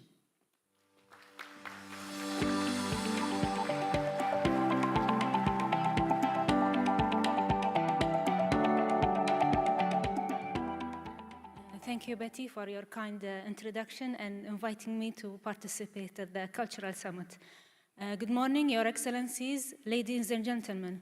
It's a pleasure to be with you here today to talk about Qatar's cultural districts and their contribution to creative economy and engaging communities.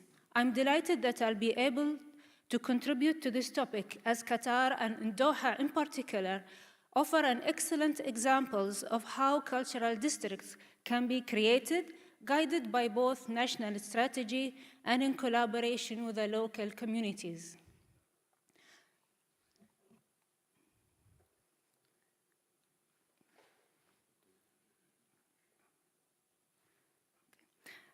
I'll start by giving a brief overview of the 3 representative cultural districts in Doha, and then explain their rise based on the cultural strategy of Qatar and the role that major national and public institutions played in the development of each of the cultural districts: Qatar Cultural Village, Msharab Downtown Doha, Qatar Museum Cultural District. 2 of these districts has already been established, and the 3rd one is currently under development. Qatar Cultural Village Katara Cultural Village is an area filled with cultural venues, including galleries, museums, work of public arts, shops, and restaurants, which was opened in 2010. After its opening, it has become one of the most visited areas in the city. This is where families come to enjoy a performance, take a stroll along the coast, enjoy a cup of coffee or karak, and the visitors are mainly locals but also tourists. Katara is a cultural organization that aims to preserve, promote, and celebrate Qatari heritage and culture, as well as cultures from around the world. The village hosts various events, exhibitions, festivals, and performances that showcase arts, music, theater, literature, and much more. It provides a platform for cultural exchange and dialogue, fostering understanding and appreciation among different cultures. The recent emergence of Msharab downtown Doha has not only matched but surpassed the popularity and the vibrancy of Katara. Situated in the heart of Old Doha and drawing inspiration from its rich heritage, Msharab is eminently walkable, modern, and dynamic cultural district that feels like a city within a city. Since its inauguration in 2021, Msharab downtown Doha has attracted diverse array of visitors and over 4 million World Cup fans. Notably, all its buildings boast gold and platinum LEED certificates, reflecting a conspicuous approach to environment and sustainability. Rooted in the city's 19th century downtown area, Msharab embraces traditional Qatari planning principles while adapting them to modern era. The district's architecture strikes a balance between modern innovation and local heritage, featuring cluster of museums housed in an elegant heritage houses along residential and commercial buildings.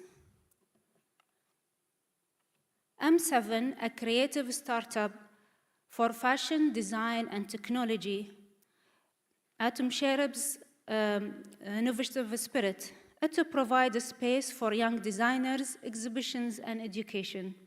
Recently, it was a home for the inaugural edition of Doha Design Biennale, which showcased the overworks of more than 100 designers from the MENA region, marking a milestone in Arab design excellence. The Design Doha attracted visitors from across the region and beyond, future solidifying Msharab's status as a global design hub. Katara and Msharab are two of the cultural districts that has become the most visited areas in the city, all seeking leisure, learning, and cultural activities.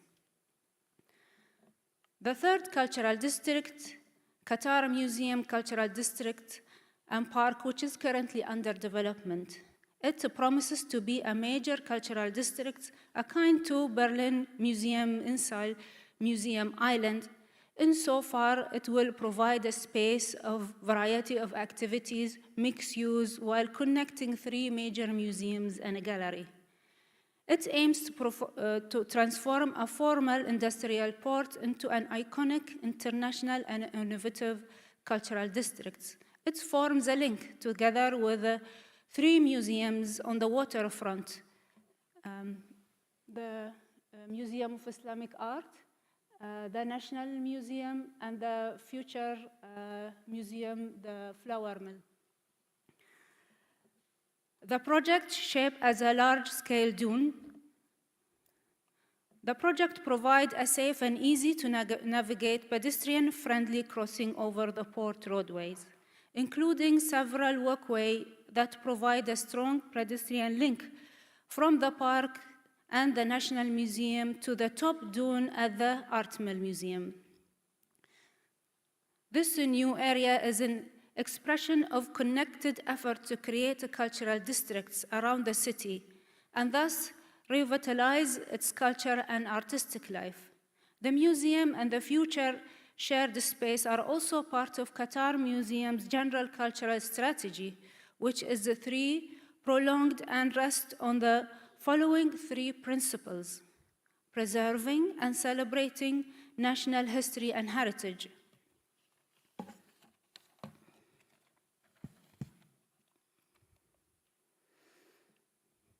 nurturing and supporting social development, and reinforcing cross-cultural collaboration and understanding.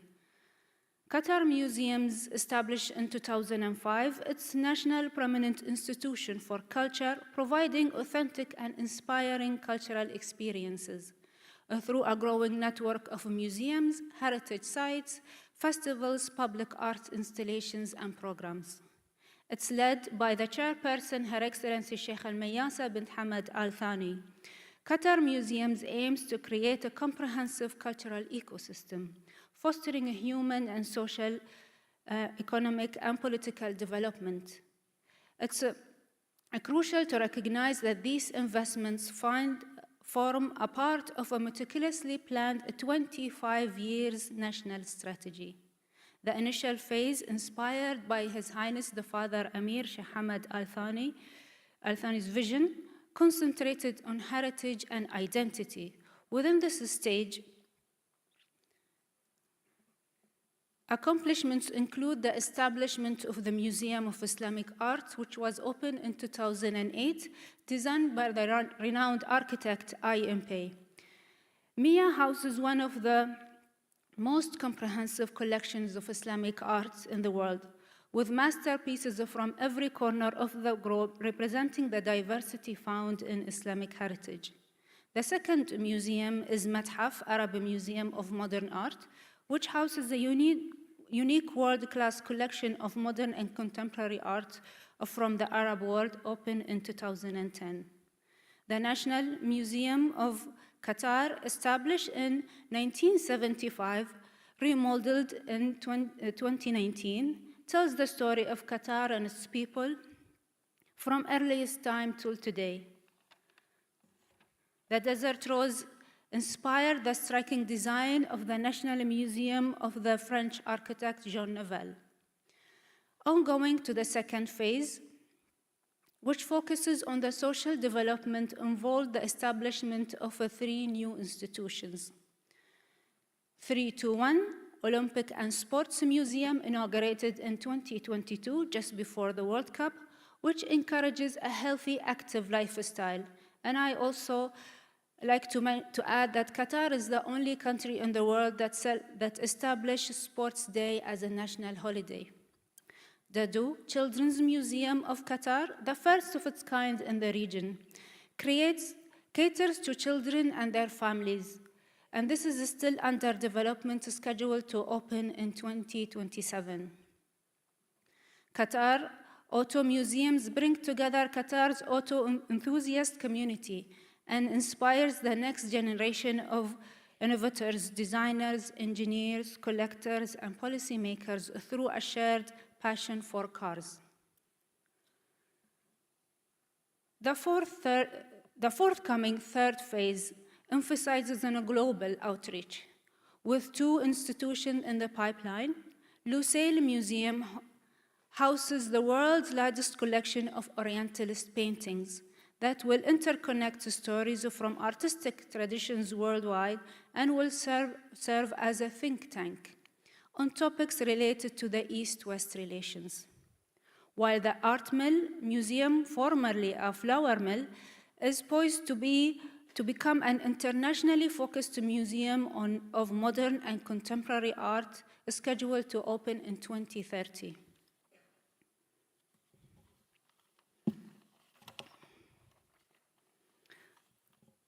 Together with the National Museum and the Museum of the Islamic Art and the Art Mill Museum will form a cultural district designed by James Corner.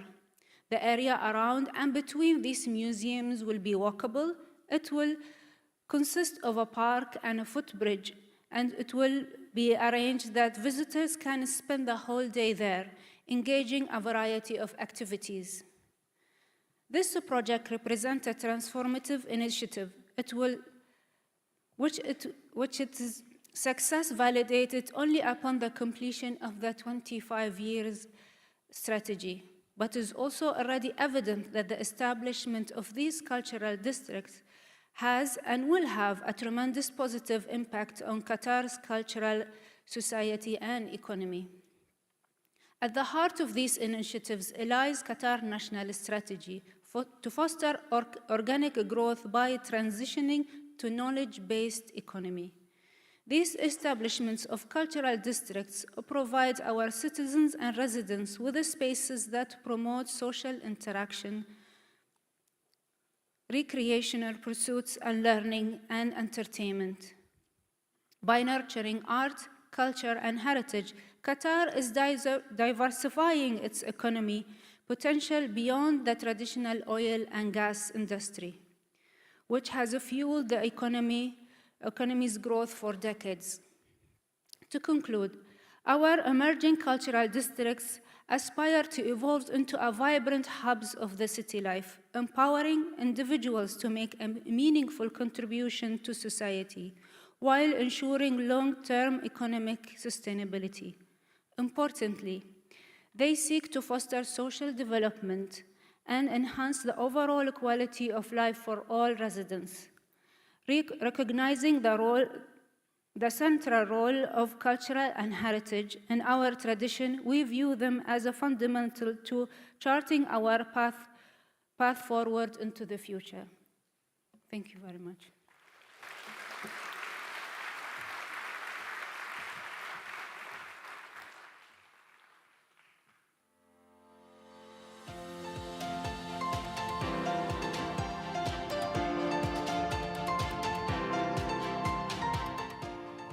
Thank you, Shaka. I almost lost count of how many infrastructure venues you are going to build and you already have. And I want to remind our audience that Qatar is actually quite a country with small population. I just checked, it's about 2.7 million, right? So with a 2.7 million population, they are building a very, very ambitious cultural district project. So this is really showing that arts and culture really have a very great ability to showcase the soft power of a country. Our last speaker, Akiko Miki, is going to introduce to us a very different model of arts and cultural development. Akiko is currently the International Artistic Director of the Banes Art Site, Naoshima, Japan, and Director of Naoshima New Museum of Art. Prior to taking up her current positions, Akiko was the Chief and Senior Curator of Palais de Tokyo, Paris from year 2000 to 2014, and co-director of Yokohama Triennale 2017, and Artistic Director of its 2011 edition. Akiko has curated many international exhibitions and is involved in the curation of Bangkok Arts Biennale 2024. Akiko will speak on the topic revitalization of the region through symbiosis of arts, architecture, nature, and community. As opposed to the cultural districts that are built on greenfield sites or wholly funded by government, just as what we see in the examples before, the Banes Art Site Naoshima is a privately funded project aiming to revitalize the islands in the Situa Inland Sea of Japan through arts and culture. The site is now a very, very popular tourism destination. It is an exemplar of how arts and culture can contribute to the social and economic transformation of an almost deserted location. May I now invite Akiko to come to the stage and give us his presentation.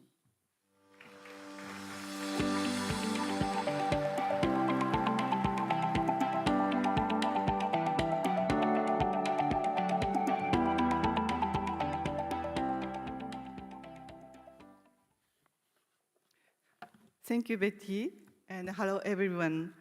Thank you very much for inviting me to speak here about Banes Art Site Naoshima, which has been developed in the island of Seto Inland Sea in Japan for almost 40 years. It is very much different from the urban setting like here in Hong Kong, but I hope this story of revitalization of the region through symbiosis of art, architecture, nature, and community will be useful to share with you all today.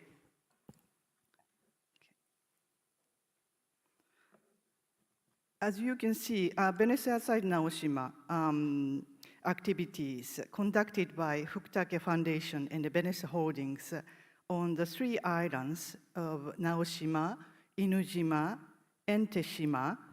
It started from the island of Naoshima by the initiative of our president, Soichiro Fukutake. So this is our missions. Our activities is that by integrating art and architecture in the natural context and the community's life, we foster a unique environment which cannot be found in any other place in the world, and invite people to ask about what does well-being truly means. So I would like to introduce a little bit of our background. Here are some old photos of the island. Although Seto Inland Sea was designated a very first national park in Japan, I think early 1934, the environmental problem became serious due to excessive modernization and industrialization. There is a copper refinery on Naoshima which opened in 1917. As you can see, all the trees were dead due to sulfur dioxide coming from the copper refineries. Inujima was the same. It was also home to a copper refinery, which operated for only 10 years at the beginning of the 20th century. The refinery was shut down after the collapse of the copper market and had been left abandoned for 19 years. This is the photo of Teshima. Teshima was the victim of large-scale industrial waste dumping. Over 900,000 tons of waste were dumped illegally from 1975 to 1990. After a long battle from local residents, waste removal started in 2000 and was completed in 2017. So, at the beginning, the idea started with the wishes of our president father, Tetsuhiko Fukutake, and the Naoshima mayor, Miyake, to create a campsite for children. However, Tetsuhiko passed away suddenly, and Soichiro took over the project. At the origin of the belief in the power of art put into shape by Soichiro Fukutake lies the encounter with the works of Yasuo Kuniyoshi, which Fukutake's father used to hold in his art collection. Kuniyoshi was born in late 19th century in neighboring Okayama, the Fukutake family's hometown, and immigrated to the US as a laborer when he was young, and later became known artist in the United States during the first half of the 20th century. He was also a social reformer. So his paintings made Fukutake understand that art is a catalyst for thought. Fukutake excluded architect from Tokyo from the beginning, as Tokyo is in his eyes the antithesis to the island, which suffered dramatically from the negative consequences of the rapid modernization and industrialization of Japan. As a result, the architect he chose to work with was Osaka-based Tadao Ando. So, as I said, Tetsuhiko's dream was to create a camping site for children. In 1989, International Camping Ground for Children was created. But the real starting of the art activity started by the opening of Benesse House Museum in 1992. The innovative idea at that time was to combine museum and hotel together. It was actually a very first museum building designed by Ando in the world at that time. The museum is constructed in harmony with the natural surroundings. Then, little by little, the works were located in outside natural setting, exploring possibilities for site-specific works.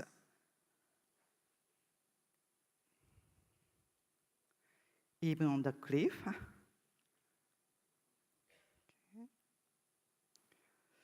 The ultimate of this approach is the Chichu Art Museum, which combines works by Claude Monet and Walter de Maria and James Turrell, permanently exhibited. The museum structure is mostly buried in the ground, but its interior is entirely lit by natural light. The space has only natural light, so the museum closes when the sunset. It's always different to see the works, depends on the lighting, never the same on your visit.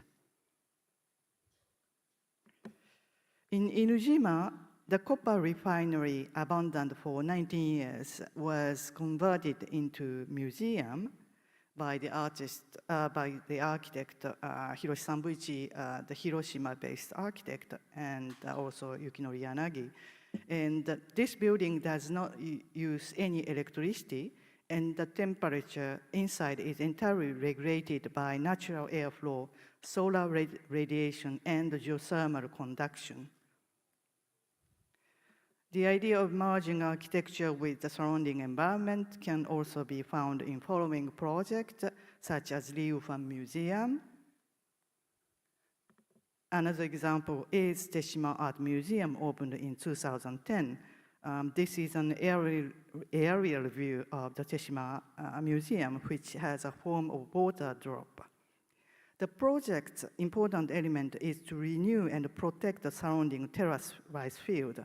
Once rice and vegetable production was very active in the island, but during the time of Japan's rapid growth, agricultural activity was declined. So by this project, surrounding rice fields were renewed together with local people. Now the rice fields produce rice as well as create beautiful landscapes. I am showing some of the recent projects. This is a ballet gallery opened during the pandemic period with the smallest building designed by Tado Ando. The idea of this gallery is not closed building. It is half inside, half outside, and that surrounding natural area is a principal space of the gallery. This is another project which also opened in recent years. Hiroshi Sugimoto's The Glass Tea House, Mondrian, had been traveled in Venice, Versailles, and Kyoto, and finally found his home in Naoshima. So we have decided to reorganize a part of the Benessa house into a special gallery space to Hiroshi Sugimoto's various works, not only the photographies as well as architecture and sculpture project.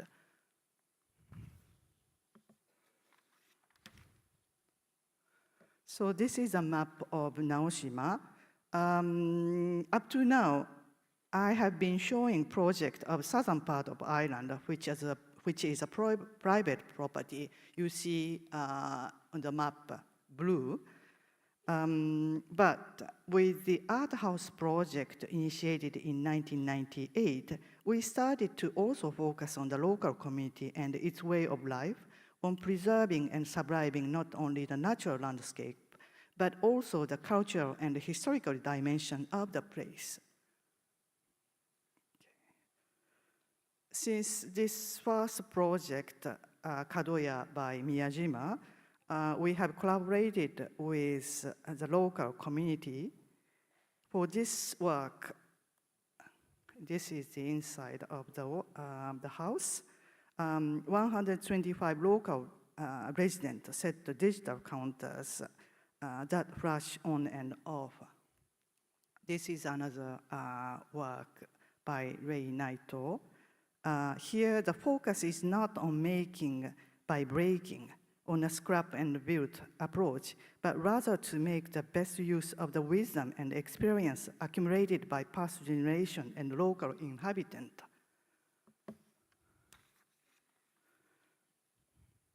The restoration of old facilities also contribute to strengthen the ties of the community, as well as to preserve old customs. Go Shrine is a Shinto shrine dating back to the Edo period, which Hiroshi Sugimoto restored. but allowing contemporary artists to reinterpret and design architecture of such an ancient place of faith is hardly heard of in Japan. It does demonstrate the proximity of local people with art and hints at how profound their understanding of the medium is. This is the picture of art house project in Inujima, which has been started in 2010. And in 2001, in Naoshima, the standard exhibition was held. This exhibition displayed works not only within the Benesse House buildings, but also across the whole island. And this exhibition is the one who led to the Setouchi Triennale later on in collaboration with the prefectural government. So with this exhibition, there were more collaborations with local artists and people. One example is Noren project, which creates a house entrance curtain for each house in the village by a local dyeing and weaving artist. And another example is preserving old nicknames of houses. This was also started at that occasion. And this one is the second standard exhibition. The exhibition also led to the start of the Naoshima rice growing, an initiative allowing people to learn about the local culture by experiencing the rice growing process from old times. And another project is Bus House by Shinro Take. You can actually take a bus inside and enjoy the artworks. This is inside. And this Naoshima Bus I Love You is operated by members of the Naoshima Tourism Association. The public bus illustrates a new phase of the partnership with local residents. It is well loved by both visitors and the local people because this is a place to meet. So another example is also, this is the former pachinko parlor. And this was also converted into the gallery, and by artist Shitamichi, young artist. The gallery is conceived as a place to research, collect, exhibit, and discuss the landscape, climate, folk customs, and the history of the Seto Inland Sea region, together with the people who live there and those who are involved with them, as well as experts in various fields. I would like to just introduce quickly the external reviews, how it has been transformed.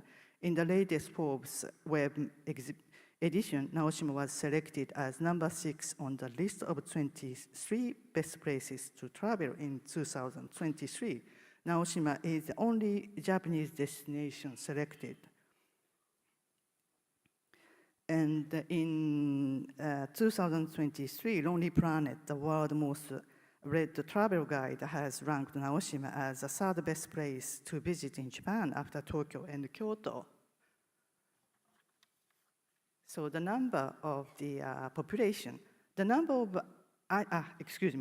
of annual visitors in Naoshima has increased from a few thousand to about 700,000 over the last 20 years. Just some figures of the Triennale, which has been started in 2010, and its 6th edition is taking place next year. Okay, some initiative of children project with the increase of foreign tourists by Town's Board of Education. Okay, this is the population and the immigrant in Naoshima. As the islanders gradually decrease by aging, on contrary, the new people came, resulting to prevent a decline of population.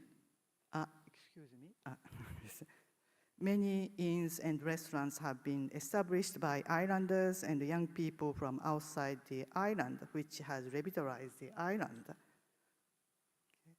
A new art museum project by Tadao Ando is underway on Naoshima. It's going to open in the spring of 2025.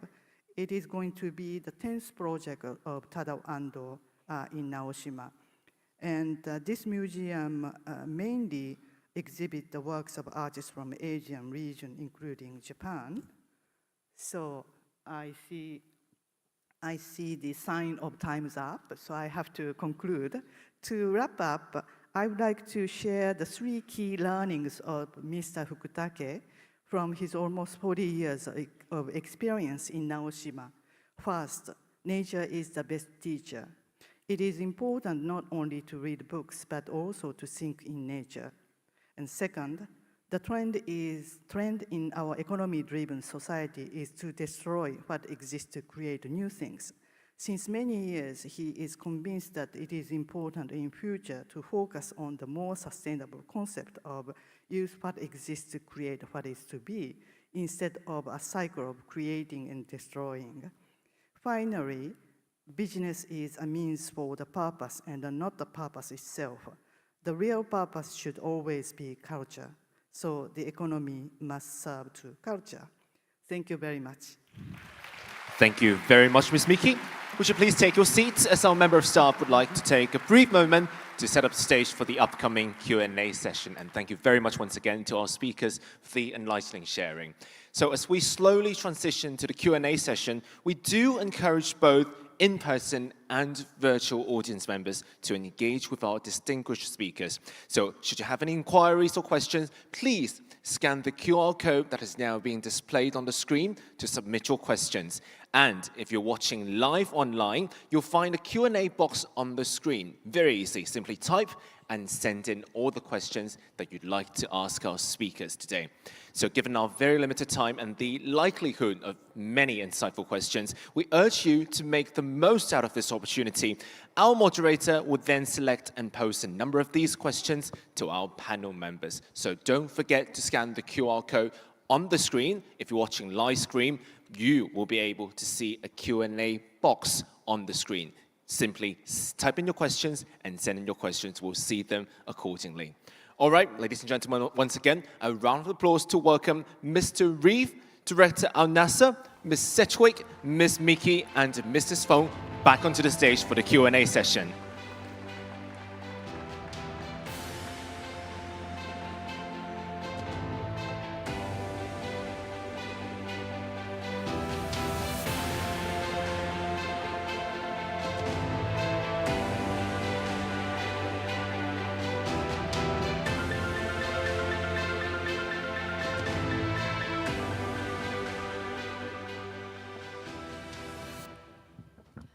First of all, very, very sincere gratitude to our 4 speakers who made excellent presentation at the plenary session. So I know that our time is very limited. My clock is, I only have 25 minutes, but I myself have a lot of questions I want to ask our 4 speakers. Well, sitting here are the heads or the CEO of 5 cultural districts, including myself. We are all passionate about our project. I can hear from your presentation, you are very passionate about the projects, and you really think that it could really help contribute to the social and economic transformation of the city. But there are also criticisms, right? Saying that arts and cultural facilities are very difficult to maintain and sustain environmentally and financially. And some critics sometimes describes cultural districts as white elephants that suck up a lot of public resources. And actually, during COVID and post-COVID, we are seeing governments reducing their investment and also support for arts and cultural facilities. But on the other hand, our arts and cultural facilities are expected to do more.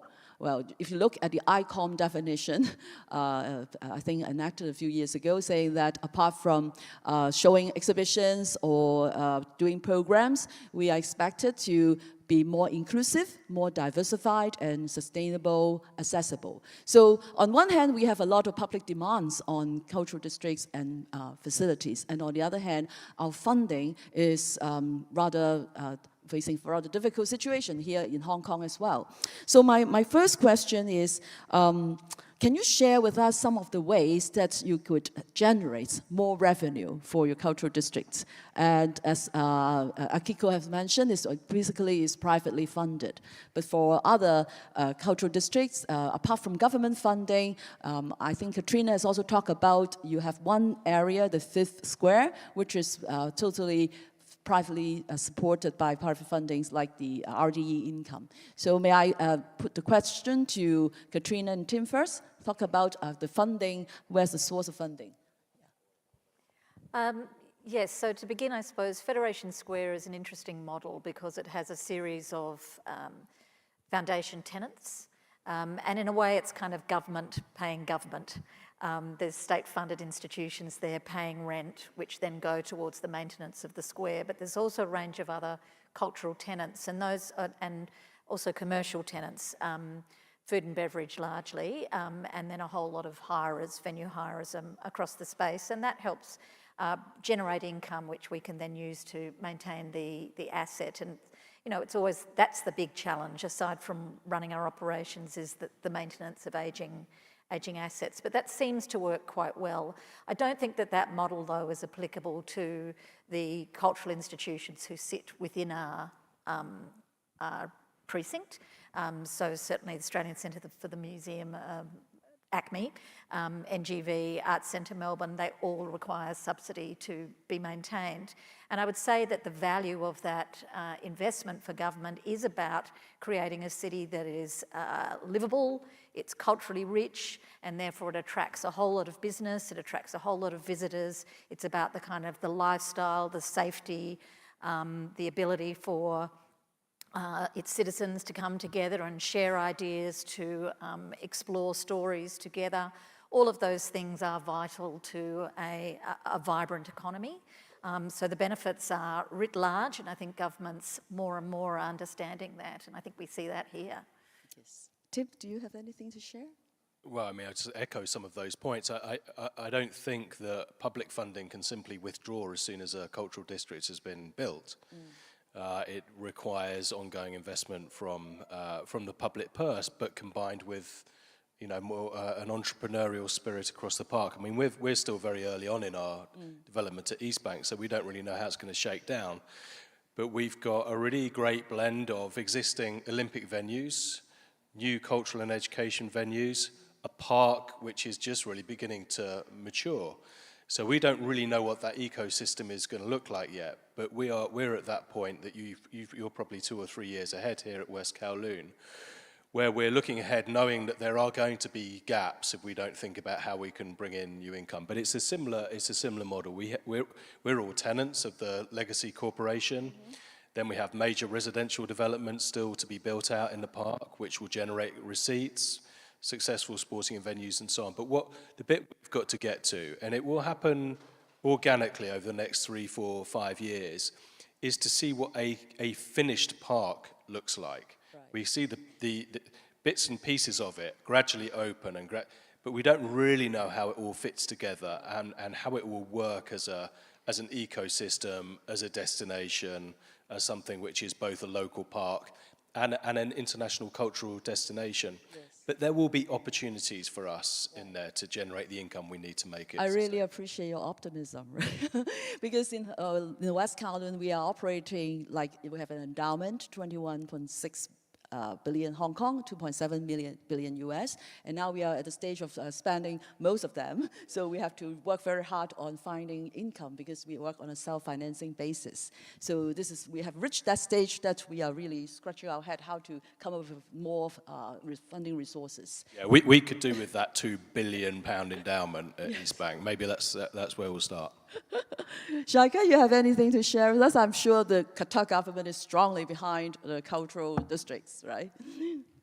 Yes, most of our cultural districts are government funded, but they also have commercial sides of them that to generate revenues. All the cultural districts, which are the 2 established ones, Qatar, and they have restaurants and venues or for rental to generate revenues, but they are mainly government funded. Yeah, that's great. Very, very good. So I want to turn to the two aspects, the social and economic impact. So on social impact, I think Akiko has mentioned quite a lot about how you integrate arts and culture development into the life of the people on the Naoshima Islands. Yeah, so for us, for the others, right, we are building like greenfield sites. We developed the cultural district from fresh, nothing there before. So how do we relate cultural districts or culture into the local people's everyday life? So how do we help them, convince them this is something good for them, even though they are not passionate or interested in arts and culture? So how do cultural precincts transform their life? Should we start with Tim again, and then we go forward? Well, I mean, by kind of talking to the people who live locally and making sure that they can see what stake they have in it. I mean, one of the really important aspects for us with the Olympic Park is that when the Olympics was built, when it was created, there is a kind of sense that people who live locally are almost pushed out in order to allow the Olympic Games to be built. And so there's a degree of understandable kind of skepticism about what East Bank and what the legacy of the park means. So gradually, local people are starting to take back ownership of the park because the partners are spending a lot of time with local communities, encouraging them to participate, and I think kind of showing them how much kind of opportunity will be created by these big national institutions arriving in the park. And that's about kind of jobs, about creative opportunity in what is the largest growing sector in the UK, creative industries sector. But genuine kind of participation. One of the things, for example, we're doing for V&A East is the director of V&A East, Gus Casey-Hayford, is going out to every single school in the 4 boroughs between the start of the V&A East project and V&A East opening next year, with objects from the V&A's collection, going out into schools, going out into colleges, and starting to open up what the V&A collection is and what it can do and how it relates to contemporary society. So these are the sorts of projects and initiatives that get local people to feel a sense of ownership again of a piece of London where they feel they have been pushed out to create the Olympics. So that's just one example of the kind of work we try and do across the piece to get that engagement. It's very important for cultural districts to connect with the people. Katrina, can you share with us what you're doing? You talk a little bit about what you're doing in the presentation. Yeah, I mean, I think what's interesting for Melbourne is Melbourne already has a pride in itself being the cultural capital, and there's already a lot of local engagement. Having said that, I think what's interesting about where the arts precinct's located in the city is its proximity to some other precincts. So we're very adjacent to the sports and entertainment precinct. We're adjacent to the retail precinct. Not far off is the knowledge and ideas precinct. And how those things all knit together, I think, is really important. I think the other thing is around, so that you're not seeing yourself in isolation. You're woven into the fabric of the city as a whole, and I think that's a fundamental principle.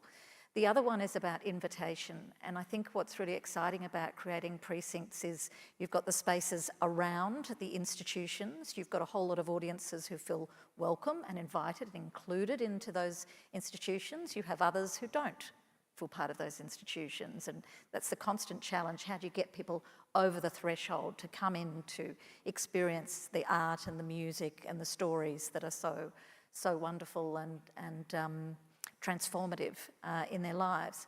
And those spaces between, I think, are really crucial for that, and we see that here in the West Kowloon precinct, and on the work that you're doing in Naoshima and likewise in East is encouraging people to come in and feel ownership of those spaces, that they come in and they dwell and they spend time and they feel safe, and then they discover that they could go inside the building and they discover a work of art that is suddenly transformative, or they see an artist talking, or their children participate in a workshop, and suddenly the entire relationship changes, and you're doing it with your broad community, and that's the kind of gluing together, I suppose, of the social fabric of a city through an arts precinct that I think has got so much potential. Thank you. Shaka, you have anything? I think we follow the same strategy in Qatar museums, where we create spaces mainly with keeping for the community. And for example, focusing on the Museum of Islamic Art, what we do is the museum is beyond the museum. It's a civic institution where we have on the ground floor a cafe that looks over a view, the most beautiful view of Doha, the West Bay. On the 5th floor, we have Alain Ducasse restaurant with mixed cuisine, French and local. Also, we have the auditorium where we run many film screenings. Last week, we've done one called Ode to Our Land for 3 days, and it was immediately booked on the morning, so we had to accommodate for the visitors to add screening for 2 more weeks. We also have the library, and also we have the most beautiful park in Doha connected to the museum, and we do lots of activities like food festival, outdoor screening, yoga at the park, community days. Also 2 weeks ago we've done Gate to India, and more than 17,000 visitors came in 2 days. Also we have a cafe at the park with a beautiful view. So what we do is we run these activities that will interest and engage different target audiences and age groups that are not necessarily interested into Islamic art or a museum, but through this program we entice them to take a further step and explore our collection and museum with an aim for them to become loyal visitors. Thank you. Kiko, you have anything to add?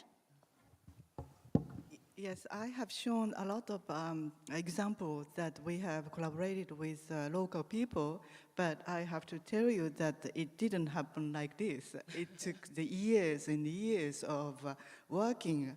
And for example, the very first Miyajima's project that 125 local residents are invited to set the time setting, but no one really came, well, except very few people at the very beginning. So we had to, go door to door and friends to friends. And so then, like this, it's little by little, we have gained the trust, with the local people. And so the thing is, it takes quite a time. It doesn't make things happen instantly. So I think it's important to know about this, having this long-term vision is quite important for this kind of cultural development project. And then also the reason I have shown these examples for today's session is that the purpose of what we are doing is actually, we are not making a town, it's actually their land, it's their community, and the area was suffered. So what we are doing is actually to make local people to regain a pride of their community, of their land. So then also it's not depending us, but it's more about local people who make their community better by themselves. It's their land, it's their community. So this is why, for us, it's important also to collaborate with the local people, to share the ideas, and they can make themselves also, they can make change. So this is why, I think it's important to do this kind of project with the local people. So which is very much different from the big cities, but I think there are some, similarities which can, you can also share. Yeah, I think all the speakers have alluded to the point that apart from building infrastructure, it's equally important to lay out programs that would be engaging the local residents, as well as aspiring ourselves to be the international cultural hub, targeting tourists and visitors. So it's a balance between the two. So I have a list of questions from the floor or from our participants here. One of the questions is, what are the KPIs for agricultural developments like ours? So I think it relates to the second leg of our topic is the economic contribution of cultural districts. So I really like what Akiko said just now, right? The quote, economy is the servant of culture to culture. So I hope everybody will subscribe to this quotation that economy is working for culture, not the other way around. But as a CEO, heads of the cultural district, we do have to be accountable to the governments, to the people, why we are spending that amount of money on building our infrastructure and running our programs. So what are the major contributions, economic contributions we have, or your cultural district have, to your city, to the country? So that is a question, very broad question, but welcome your sharing of thoughts. Should we start from that side? And Shaika, you start first. As I mentioned earlier, you have 2.7 million people, but you are investing a lot in arts and culture. So is there any economic considerations behind?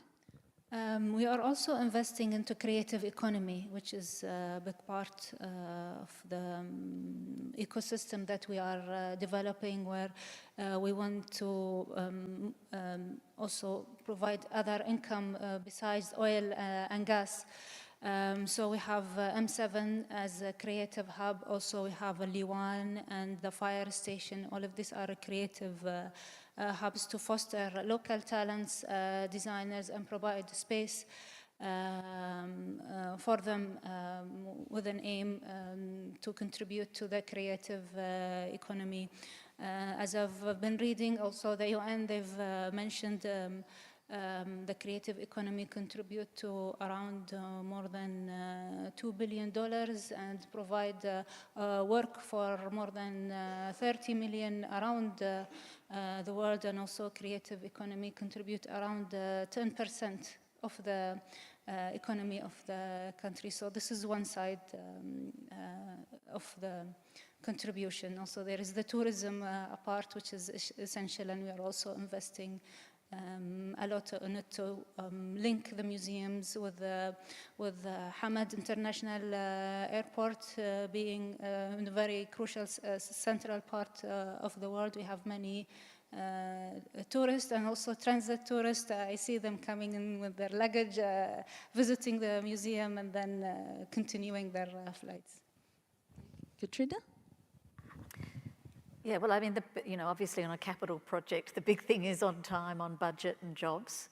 But setting that aside, I mean, more broadly, we have targets that we've got to achieve around tourism and total number of visitors, online engagement, all of those sorts of things. But those kind of softer targets are about dwell time. How long do people actually spend? Are they just popping in, or are they actually spending time to explore and talk and be together across the community? That's a really important thing. I think also there's increasingly a target around making sure that we're not just preaching to the converted. We talk about the inner sort of leafy green suburbs, which tend to be wealthier. They tend to be less culturally diverse, and they are already deeply engaged with the cultural institutions. How do we make sure that we are reflecting, in terms of our visitation, our incredibly diverse, multiculturally and socioeconomically diverse communities? How are we reaching out in this very large city that's rapidly growing out to not just inner city, but out to the broader suburbs and beyond, across regional Victoria and so on. So getting that kind of visitation and engagement is a really kind of core KPI. Education is, again, a really important part of what we do, making sure that we are engaging with young people, particularly as we pivot to a knowledge economy. Creativity and culture are absolutely crucial for that. And then I think the contribution to Brand Melbourne, Brand Victoria, and again, excitingly, our government has understood that creativity and culture is absolutely part of Brand Melbourne. We're seeing that in all of the campaigns now. How are we supporting that? And certainly for Creative Victoria, our state government body, they are working with portfolios right across government to leverage that part of our brand to attract business into our state. So it's multidimensional in terms of those benefits and those KPIs. Yeah, I mean, I'd echo that for London in terms of reinvesting to keep London as a major international cultural destination is super important. But I think the KPI that I think will define success or failure for East Bank is around repeat visitation from local audiences. In other words, yes, we need international visitors to come and spend a day at East Bank, but the thing that will sustain it and keep it going year after year is a sense of connection and ownership by local people, who don't just come because they want to see an exhibition and are prepared to pay for it, but they come to the Olympic Park because it is their local park and it's where they go to hang out as much as going to a sporting event or going to an exhibition. That will sustain us through the peaks and troughs of, the economic vicissitudes that we're all familiar with from the last 5 years. Is a kind of sense that this is an East London park owned and used by East London people. Right. You both, Katrina and Tim, you talk about the branding. Of course, you have very strong brands within your East Bank project and the MAP. The VNA, of course, is a brand itself, worldwide known brand, and also BBC, the Sadler's Wells. So how could East Bank stand out as a brand? And how could MAP stand out, like how does West Kowloon Cultural District stand out as a brand? Yeah, I mean, that's a really interesting question for us at the moment, and it's not one we have to focus on in a mad rush, but at the moment we've got these layers, which are, if we don't get it right, could be quite confusing, particularly as we establish ourselves as a leisure and cultural destination, because you've got all of the individual brands, as you say, very strong brands, London College of Fashion, UCL, V&A, and so on. Then you've got the Olympic Park, which everyone knows, certainly in London, everyone knows what the Olympic Park is and where it is. And then you've got East Bank as the sort of umbrella organisation. And at the moment, my kind of own personal feeling is that there's one layer too many. We've got 3 layers, and really we need kind of 2 layers. Yeah. But I'm not sure which of the layers we kind of take out yet, because I think the destination is the Olympic Park. The partners bring their own brands, and we need to kind of find a way then of finding space for the idea that East Bank represents. And that's the crucial thing. It's not so much an external brand, a destination brand. It's an idea around cultural collaboration and how we weave that into a sense of place, and then the individual brands that the partners bring is the key for us. But we've not cracked that yet. That's a challenge yet to come. It's a challenge to all of us. Katrina, because you already have pre-existing facilities, right? You are now building new, but you put everything under the MAP. So how do you build this brand? Well, again, I think it's very similar. I mean, I think the Arts Precinct, Melbourne Arts Precinct, should feel like a suburb, like a cool place to go to, but the individual brands will still be dominating as the specific kind of destination. I'm buying a ticket to go here, but I'm in the Arts Precinct, what else is on? So it's, I see that it's something that amplifies rather than dominates, and certainly Melbourne Arts Precinct Corporation should be invisible it's, as a kind of title. Our particular organisational brand is nowhere. It's simply about, it's a place to go and a way to kind of navigate the city in the same way that you go to South Bank or you go to Brunswick. It's a suburb more than a specific highlighted logo. Yeah. Shaka? You have Qatar Museums as a group of museums, many different types of museums, right? Yes, but I think it's similar also. Qatar Museums more subtle brand, and the museums are more the prominent brand, and each museum has its own brand that relates to its collection. Yeah, I think Akiko, your brand is very strong. Venice Art Site, so it's already one brand, including many venues on the islands, right? So you are the example, good example for us.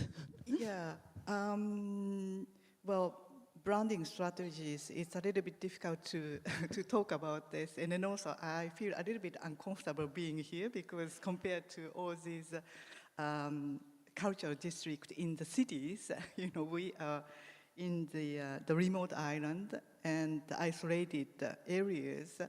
However, I think the branding, if you can say that our branding is probably, we are creating a kind of pilgrimage kind of areas that, culture can also exist in the remote island and not just a city. So,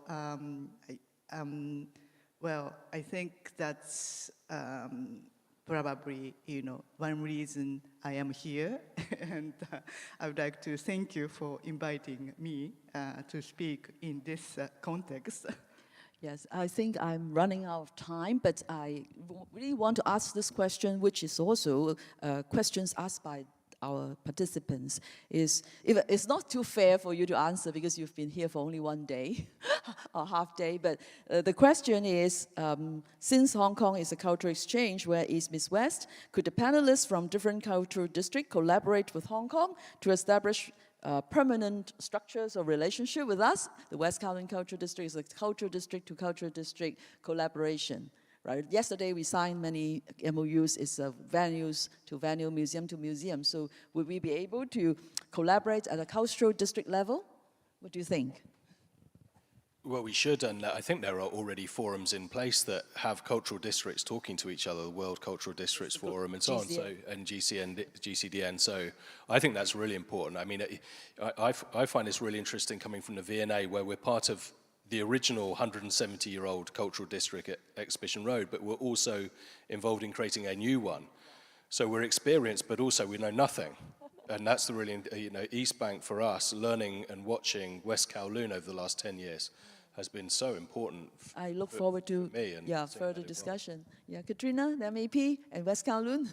Yeah, well, I mean, I love this project, the West Kowloon project. It's so inspiring. And I think we do all have to work together. I think kind of wayfinding, there's physical wayfinding, there's also digital wayfinding, and there's huge potential in that. Yes. What does that mean for visitors? Yes. How can you explore and, thinking about, okay, I'm coming to Hong Kong, what am I going to see? How can I navigate that, both planning 3 months before and then in real time? How can I do that kind of journey? I think that's something we've all got to crack. I don't think anybody's kind of got that right yet. I think there's also, we have to take climate change seriously. How do we come up with systems that are more sustainable, more, to affect our operations in clever ways when we have these clusters of activity? And South Bank, for example, is doing some really interesting things in London. They have 18 different restaurants in that site. They have 1 delivery of milk a day. Now that might seem like a little thing, but in terms of truck movements and thinking about efficiencies and using kind of clusters of diverse activity in a clever way, that makes a difference. And so I think those sorts of lessons we need to think about and learn from. Very good. Shaka, we have already signed MOU, right, yesterday, so we look forward to further collaboration with the Qatar museums. And certainly for Akiko, we will visit your site and then to find out if there are any opportunities that our museums can collaborate with, especially your new museum, Naoshima Museum of Art. So I think we have to wrap up here. So thank you so much for your participation in this plenary session. I hope we all have some takeaway from this discussion. And as I said earlier, we look forward to further discussion and collaboration and visits to East Bank and MAP and Qatar museums and Naoshima. Thank you so much for your patience. Absolutely brilliant discussion. Thank you very much, Charles, moderator and speakers. For the time being, would you please step forward on the stage, and we'd like to take a group photo. Thank you very much.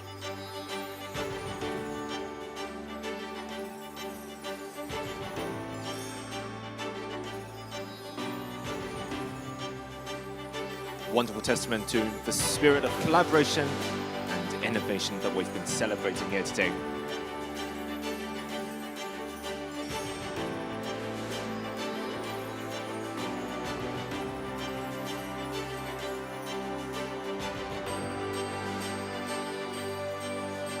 All right, lovely. Once again, thank you very much. Please be seated.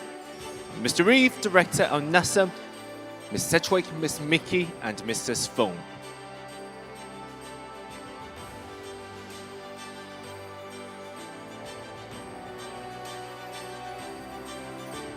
On behalf of the West Kowloon Cultural District Authority, I'd like to thank all the guests and speakers for making this event an incredible success.